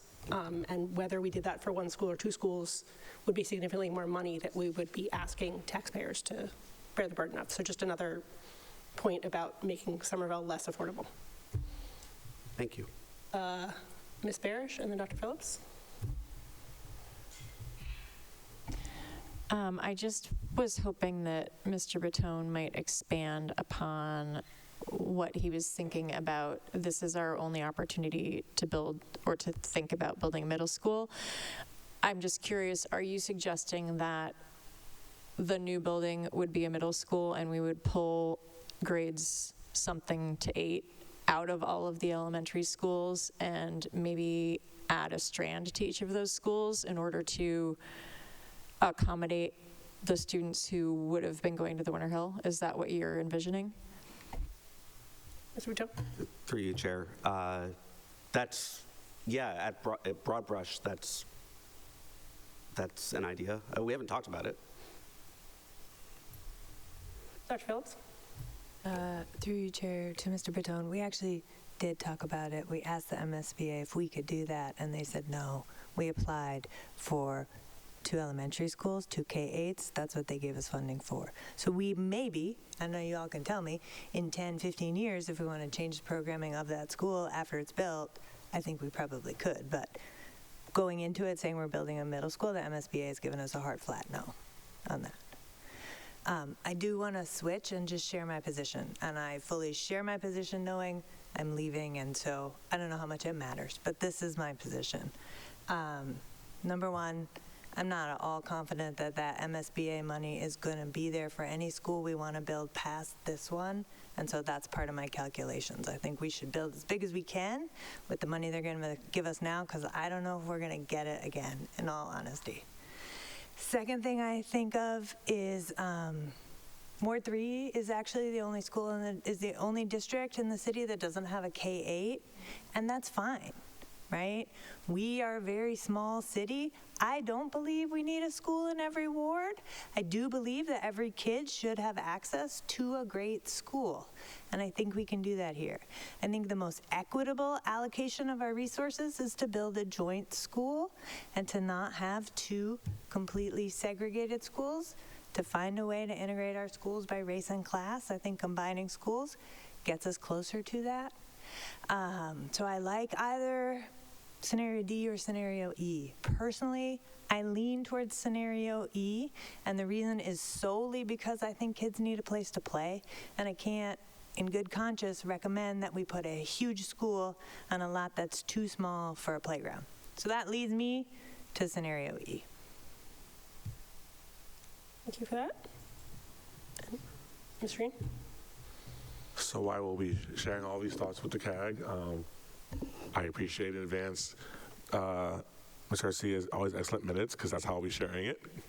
But I feel like related as both your representative to the CAG and your representative to the building committee to share my thoughts.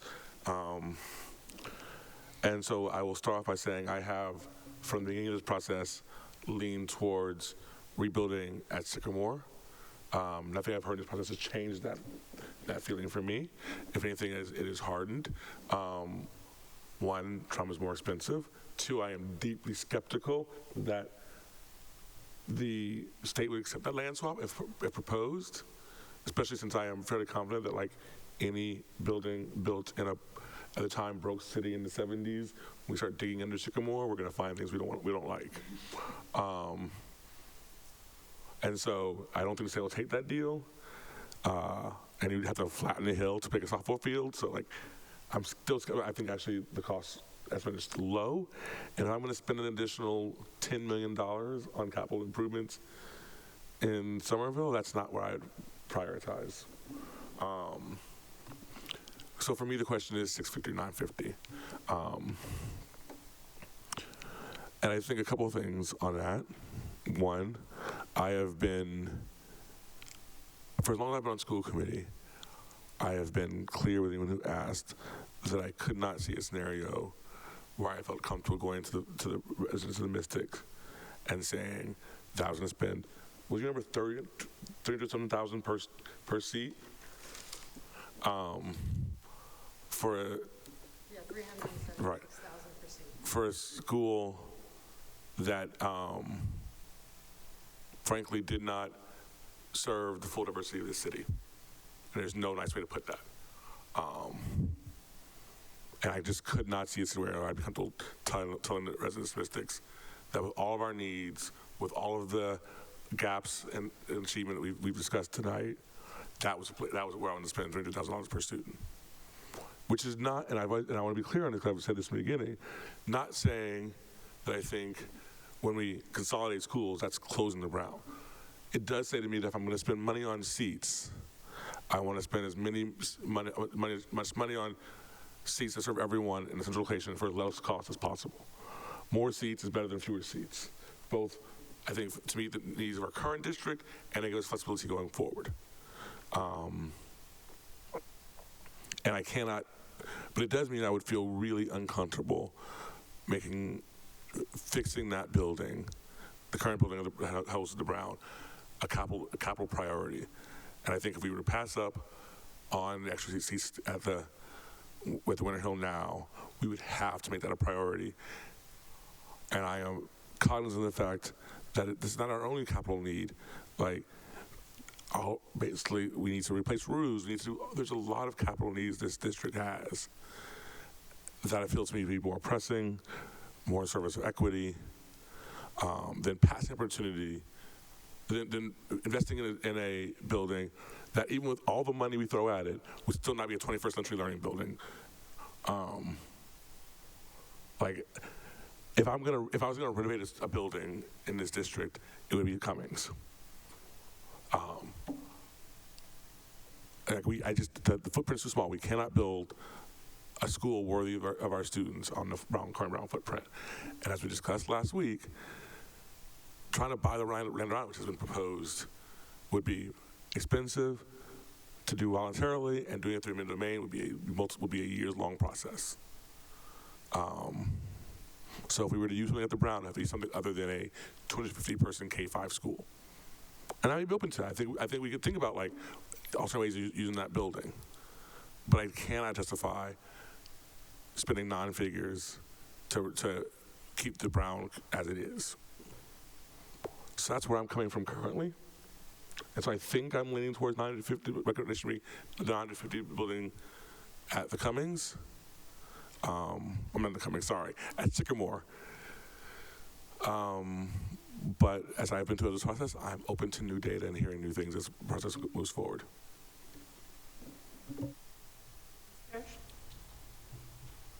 I just want to respond to Dr. Phillips' concern about loss of outdoor space at Thorner Hill, especially because I brought up that concern for the Brown School. At some point in these conversations, I think the idea was floated of potentially using the Evergreen Annex, this municipal annex building on Evergreen. I think there was some suggestion that potentially when that building is no longer needed because other city buildings get the capital upgrades they need, that property could be turned into additional outdoor space for a school on Sycamore.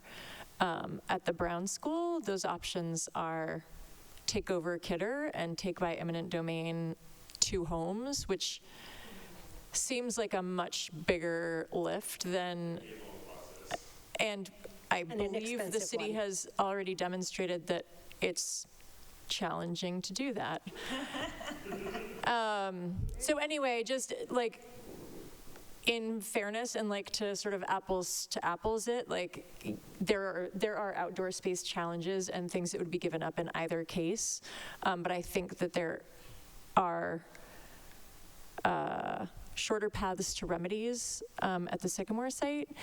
And as we heard, there might be opportunities at St. Anne's, and there might be opportunities to put, as they do in New York City, something on the roof. Again, they could do that at the Brown too, but I just wanted to sort of express those ideas that I've sort of been thinking about too. Mr. Green? I just actually realized I also neglected my other, one other point I had regarding not building at Trum, which is that we are a geographically segregated city as well as in terms of the race and class. The median income of our westernmost zip code is 20% higher than the median income of our easternmost zip code. And my guess is if you were to try to actually do poverty rates and mean income, although the Census Bureau doesn't break it down that granularly on those issues, you would find probably even starker differences.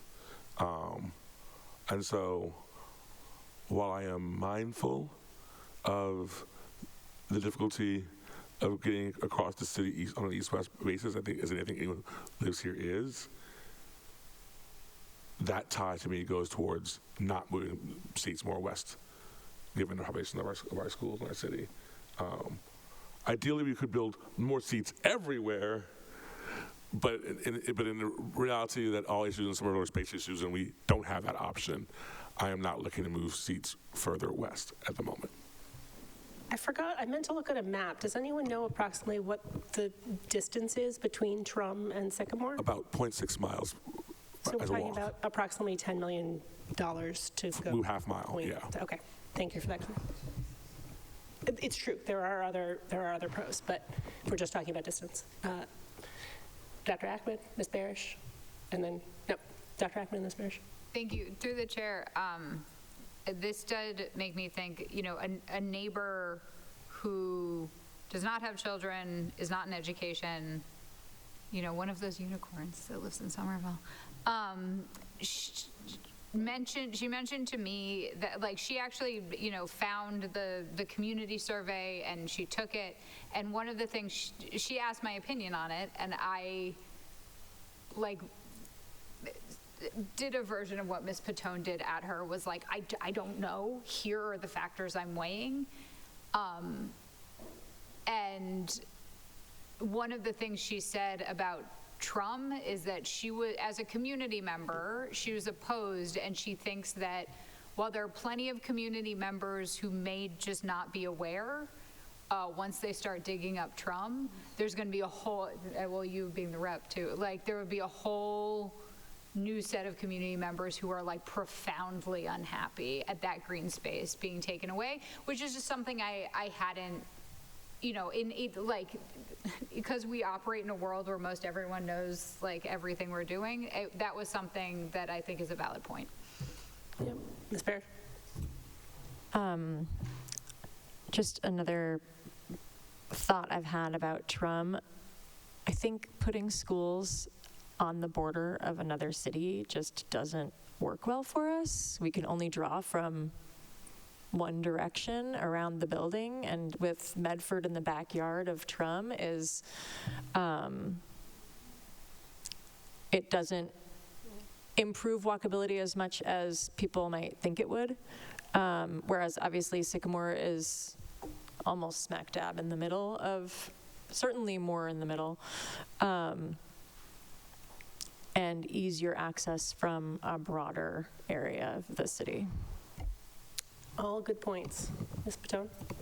For you, sorry to continue this conversation. You know, we all know green space is a challenge. I appreciate Dr. Phillips' point of like, if I were to have my fantasy with math and looking at the map and saying, where would I put a school? Like, TRUM is a better spot than Sycamore Street, I'll just be frank, and it has more space. I do agree that people will be bummed. You know, we haven't gotten any data about utilization. Like that field, honestly, I don't have data, but like I drive by that all the time and it does not always utilize as a softball field. It gets utilized as other things, but I'd be curious, but it's too late for that, to know like relative to, like Brown is constantly being used, that little playground back there, because I hear it 24/7 in my backyard.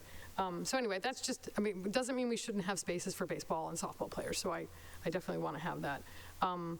But I did want to just quickly comment, you know, I had so many things I covered. The one thing I didn't cover that I wanted to thank Ms. Barish was talking about the ADA compliance issues, which is one of the reasons why I definitely, if we were going to keep two schools, we'd have to spend money on that school, in my opinion. And I also wanted to point out, and people don't want to hear things like this, but, you know, I have heard that some SPED services are delivered in the hallway. And that really breaks down for me. Like, there's no dignity in that for a student to have to be, you know, we have to give those services, and we will give those services. And we don't, there's probably not a ton of kids that get them because parents opt out of this school. I'll be 100% frank. Parents who have kids that are complicated, that they think they need more gross motor space and are going to have to get services like that delivered, do not choose the school. And right now, I wish all our schools could be equally chosen by every person in the community. They shouldn't feel like I can't be there because there's not enough outdoor space and my kid would have to get SPED services in the hallway. So I just wanted to flag that as yet another piece of sort of a tangible, kind of anecdotal situation of, you know, we're all doing our best and the district gives all the services that they're supposed to give, but they don't have the spaces. And so, you know, if we were going to continue having that building, it may make sense to take another grade out. I mean, these are things that I think about pretty deeply, and I know everyone here on this table does. And I'm not out to get that school. I love that community. Those people are so passionate about that school, but it's just really hard to not have a school where everybody can choose into, which I think Mr. Green spoke to, is that we have people who opt out of that. So I just wanted to emphasize that and thank Ms. Barish for highlighting the thing I left off my very long list of things to talk about. Okay. I think we're good for now then. We still have a few more items on our agenda, so we should get moving. That brings us to the state budget sign-on letter. This would be our second reading. I will take any questions, or I'll entertain a motion to authorize me to sign on our behalf. So moved. I have a motion by Mr. Green, seconded by Dr. Phillips. Is there any discussion? Seeing none, all in favor? Aye. All opposed? Motion carries. That brings us to the MASC conference delegate and resolutions. Tonight would be our first reading. I will admit that I have not read them yet. I'm not sure who is going to the conference this year.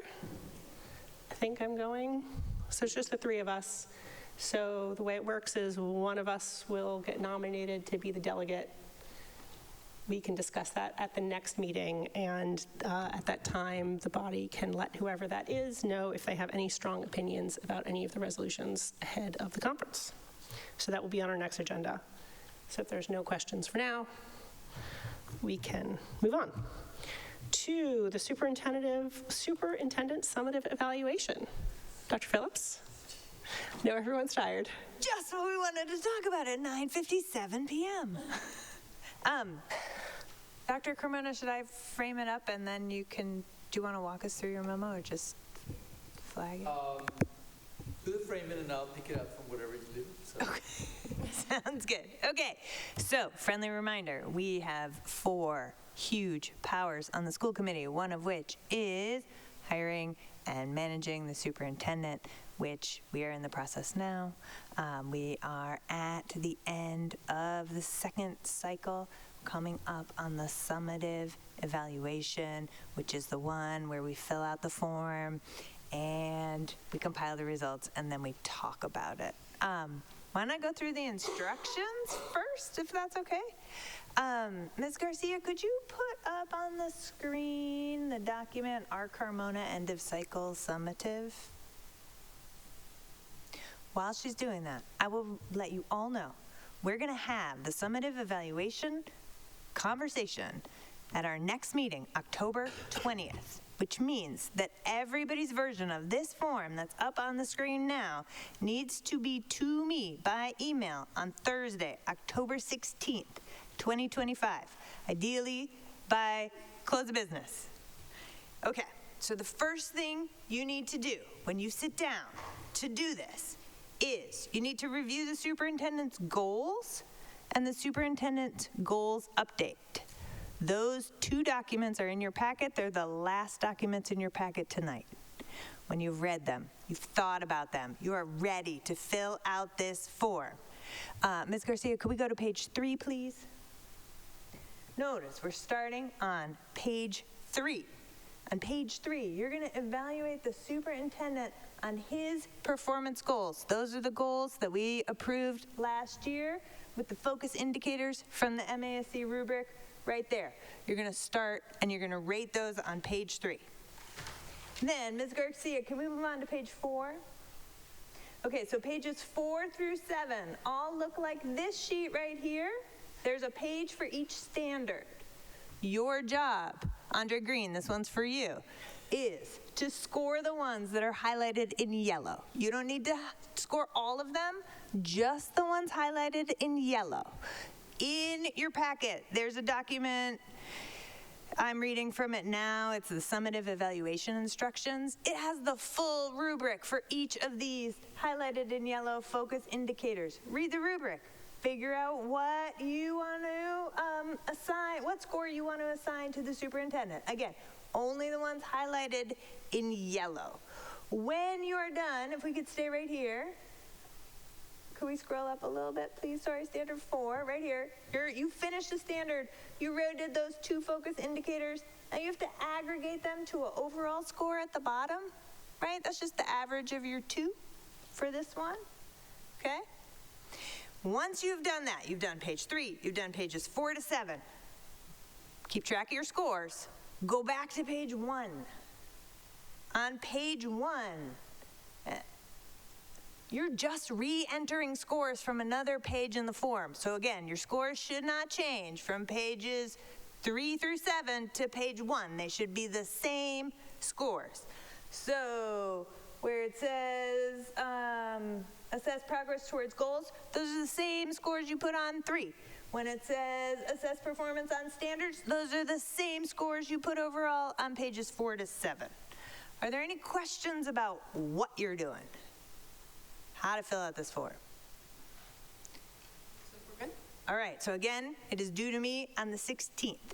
In your packet today, Dr. Carmona has helpfully gone through each of his goals, each of his focus indicators, and given us lots and lots of evidence. That is in the form of a memo, which is the superintendent's goals update to the school committee. Superintendent Carmona, I'll pass it over to you if there's anything you want to highlight or any discussion you want to have at this point. Yeah, I'll just take it from where you left it, and so thank you very much for doing this. I know that similar to the system that we use for our instructional leaders and our central office staff, the idea is always to make sense of the learning with, ideally, by embedding the work in the daily operations of the system. So, so the idea is just so it is meaningful and also provides feedbacks for improvement. So that's within the same spirit of what we are doing across the board, and so I hope I am really open to your feedback. And so the document that you have in front of you is one that you have seen before. It's something that I presented a while ago, and these are the updates on that document. As you will see, many of these reflect the work that is happening through each of the departments. So I have the great pleasure and opportunity to work with departments that actually do most of the work. My work is to orchestrate the work and then bring some alignment across the board, and also be constantly making sure that the systems that we use to check the work are happening. The other thing you will see in this document is that next to it, we added the strategic plan alignment, so it makes more sense from the overall big picture. And then the key actions, I just want to remind you how we got to this. It was a conversation with actually a couple of you around what are some of the things that both I felt were needed, and also the feedback that I got from the school committee, or some members of the school committee. I just want to bring you to specific places as far as the student learning goal. So one of the key actions that I wanted to share with you, as you know, the HQIM has been something that we outlined from the beginning. The implementation has been through a multiple checks and balances that Jess's department often kind of coalesces all the work with the ILT as well, in terms of putting in place a system that allows us to kind of deploy a schedule of implementation across the board. So thanks to that, I think that we have created a balance in terms of doing this work of building a rigorous HQIM in a way that is also manageable and doable for teachers and educators. The other piece that you will see is an update in terms of the work that has been done with the special education as well as the MLE team.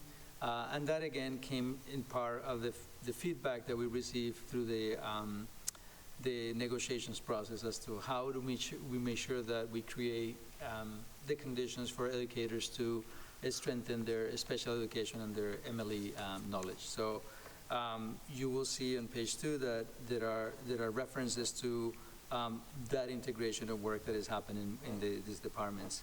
The other thing that you will see is there is an update in terms of the work that, again, has happened through the work that Dr. Jessica Boston has been doing around learning walks, X-block guidance, and then the common planning time and the district PD. So those 3 things actually have been revised and have been adjusted, both for principals as well as for educators in our district. I'm going to move to the professional practice goal. There's not much that is different in this goal from what you saw the last time. It was basically how I was building my skill set of becoming a superintendent in a district like ours that is complex and nuanced. And the only thing that I added to that category is something that I call reflections on leadership growth, and I put it an appendix at the end just to give you an idea of how some of the feedback that I have been asking our educators, our principals and leaders has informed some of my growth. So, and I also added to that piece that in part that conversation and that feedback that I'm getting from principals has been the driver behind the idea of using data as one of our bigger pillars of making sure that we have a instruction and leadership data-driven approach. And there's a visual at the end in the appendix that actually is information I've gathered from both principals and the central office team. Operations goals, I am very, very thankful for the work that is happening, especially the leadership that is happening under our chief of staff. And also, as you know, we build capacity by having another person in the team. And Danielle has been very instrumental in making sure that this idea of monitoring the things that are important doesn't get lost. And there are multiple things that are happening in that department, but I think the overall understanding that I have from this work is that the consistency and the cadence on checking on these things, and also I have to say, you know, one of the challenges that we had at the beginning when I started my cycle was finding the right tone and balance to basically be a good partner with the city and also hold them accountable in some of the complex relationships that we have. And I think that, again, our chief of staff has done an amazing job as being very professional, and yet she also elevated the tone of things when they need to be elevated. So I think that even for me, for my learning, I'm learning a lot from how she manages and handles situations of this nature. And again, the list of things are here. I don't want to get into an itemized list of achievements, but that's basically the only one thing I'll take credit for that is basically making sure that both the design of that relationship and also the skill set that Amara brings into the work is the right match. Then the other piece out of school time, also there's a lot that, again, is the same framework, that it was basically making sure that we expand communication with families and provide access as well. A lot has happened around that in regards to the work that both SFLC is doing and the out-of-school time team.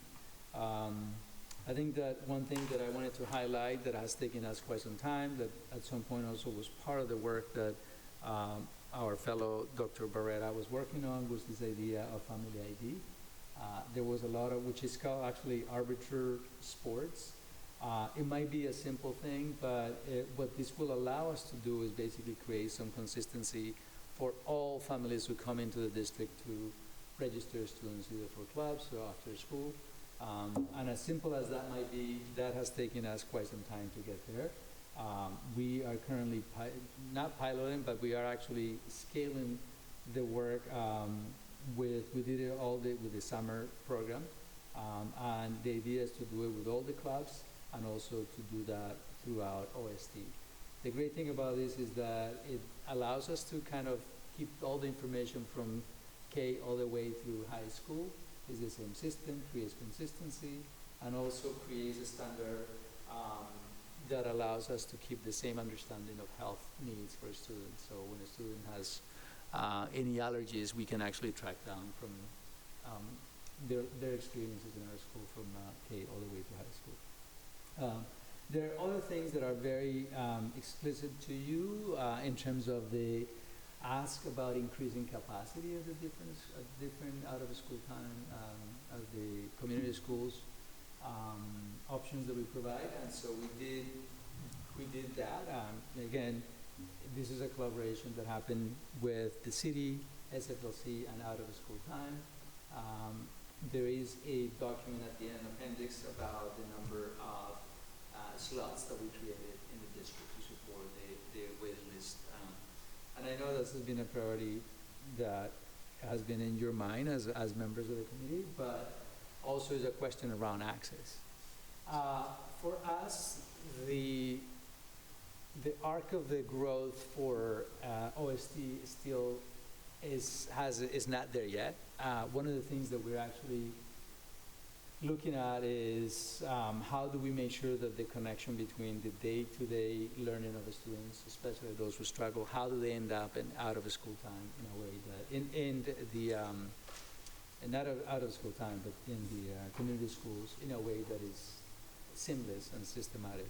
We're not there yet, but we are in the process of looking at different options to make sure that our programs not only addresses the needs of all the families who have come to us and say, hey, I need a solution for my daycare situation, but also that we provide a rigorous as well as a tight connection to instruction and after school hours. And then the workforce diversity goal, again, the work that happens in that department is being led by the HR department mainly, or the people department. And they do a lot of work around looking at what are some of the places in which we narrow that question around our current diversification efforts and the impact of that. As you know, the data has been hard to find because we didn't have a good baseline. I know Karen has spent countless hours trying to create a system that allows us to do that, and so we finished that. The appendix at the bottom will give you an idea of where we are with that diversification process. I think that those are the biggest things that I wanted to mention to you in terms of what has changed from the last time they used this plan to this plan. And it's mainly the alignment of the strategic plan and some of the key objectives and goals that were outlined from the beginning of the year. Okay, thank you for that. Are there any questions? I know it's getting late. If as you fill this out, you have any questions, you can obviously reach out to the superintendent for any detail from his evidence, or to Dr. Phillips with more procedural questions. And otherwise, this will be on our agenda on the 20th, and you need to get yours to Sarah on the 16th. Or before the 16th even. Or before even. Okay. Ms. Paton. Thank you, through you. Thanks to Dr. Phillips for doing all the yeoman's work of person's work, putting all this stuff together, and for the superintendent for creating so much detail and information to help us do this evaluation. What is the next step for the next cycle? Do we have a timeline for that? Didn't we discuss sort of a similar one that we just start right over as soon as we're done with this one? We basically do, but we have one more year on the superintendent's goals, right? Is this right? Yes, and many of these goals that we have here are somewhat finite in the scope of their arc, so some of them will come to an end because it will be just a matter of monitoring some of these things. But I do think that it will be great to have a conversation about how do we marry both the school improvement goals at every building and the work, in part of the work that you heard today in terms of like how do we make sure that our district is heading in the right direction. So I would like at some point your feedback in terms of looking at the current needs that we have and also identifying next steps. I think that the overarching strategic plan is also a 3 to 5 year, but within that strategic plan there are things that actually can be narrowed down. Mr. Stone? Through you, I'm probably not going to use the right language, but so we evaluate the goals, but we also evaluate all the items in the competencies and the rubrics. And so we have to relook at those and come up with new ones next year. That's usually, or do we do that every 2 years? I don't remember the model. And my question is, if we are creating new ones, do we have a timeline? And maybe for next week, create a timeline to do that work. So the goals all come with their focus indicators. When you select the goals, you select the focus indicators. So we're going to keep working on those till we're done. What we agreed is, right, once we finish this summative evaluation, we're going to review the goals for the next cycle and kick it off. So we may want to change some of the focus indicators at that point. We may not want to, but they're selected at the same time. Another year, because we have one more year on this cycle. We're going to review and tweak everything probably right after we finish this on the 20th, but then, yeah. Okay. So as long as I know what times I have to look at things and what's the schedule for tweaking, that's great. Thank you. Okay. If there is nothing further, we have a few more items. We can knock them out. We have an integrated contract to authorize me to sign. I'll entertain a motion. Motion to authorize the chair to sign the integrated contracts for SEU Unit A, C, and E. Second. I have a motion by Dr. Ackman, seconded by Ms. Batone. If there is no discussion, all in favor? Aye. All opposed? Motion carries. That brings us to school committee coordinated fall office hours. A couple people brought a few of them to us already, so we were thinking we should coordinate them. I was thinking perhaps the last week in October? What do people think about that as the goal? the last week in October into the first week in November? Yes.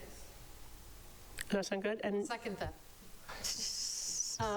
it doesn't have to be anything too complicated. Is anyone willing to coordinate them? Just keep a running list, basically, of what they are. You're nodding your head, but very unenthusiastically.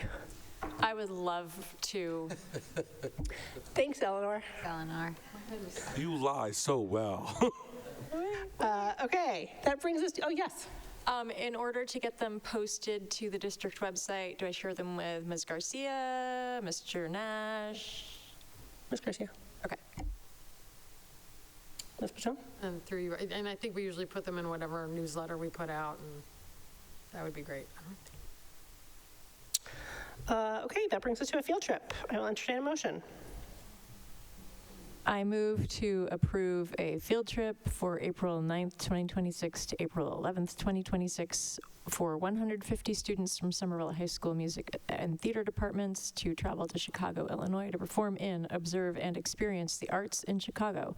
Travel via plane, student cost $900 to $1,000. I have a motion by Ms. Barish, seconded by Mr. Vitone. Mr. Green. So I went back and forth on commenting on this or not. But the reality is the total student cost for this is somewhere between $135,000 and $150,000.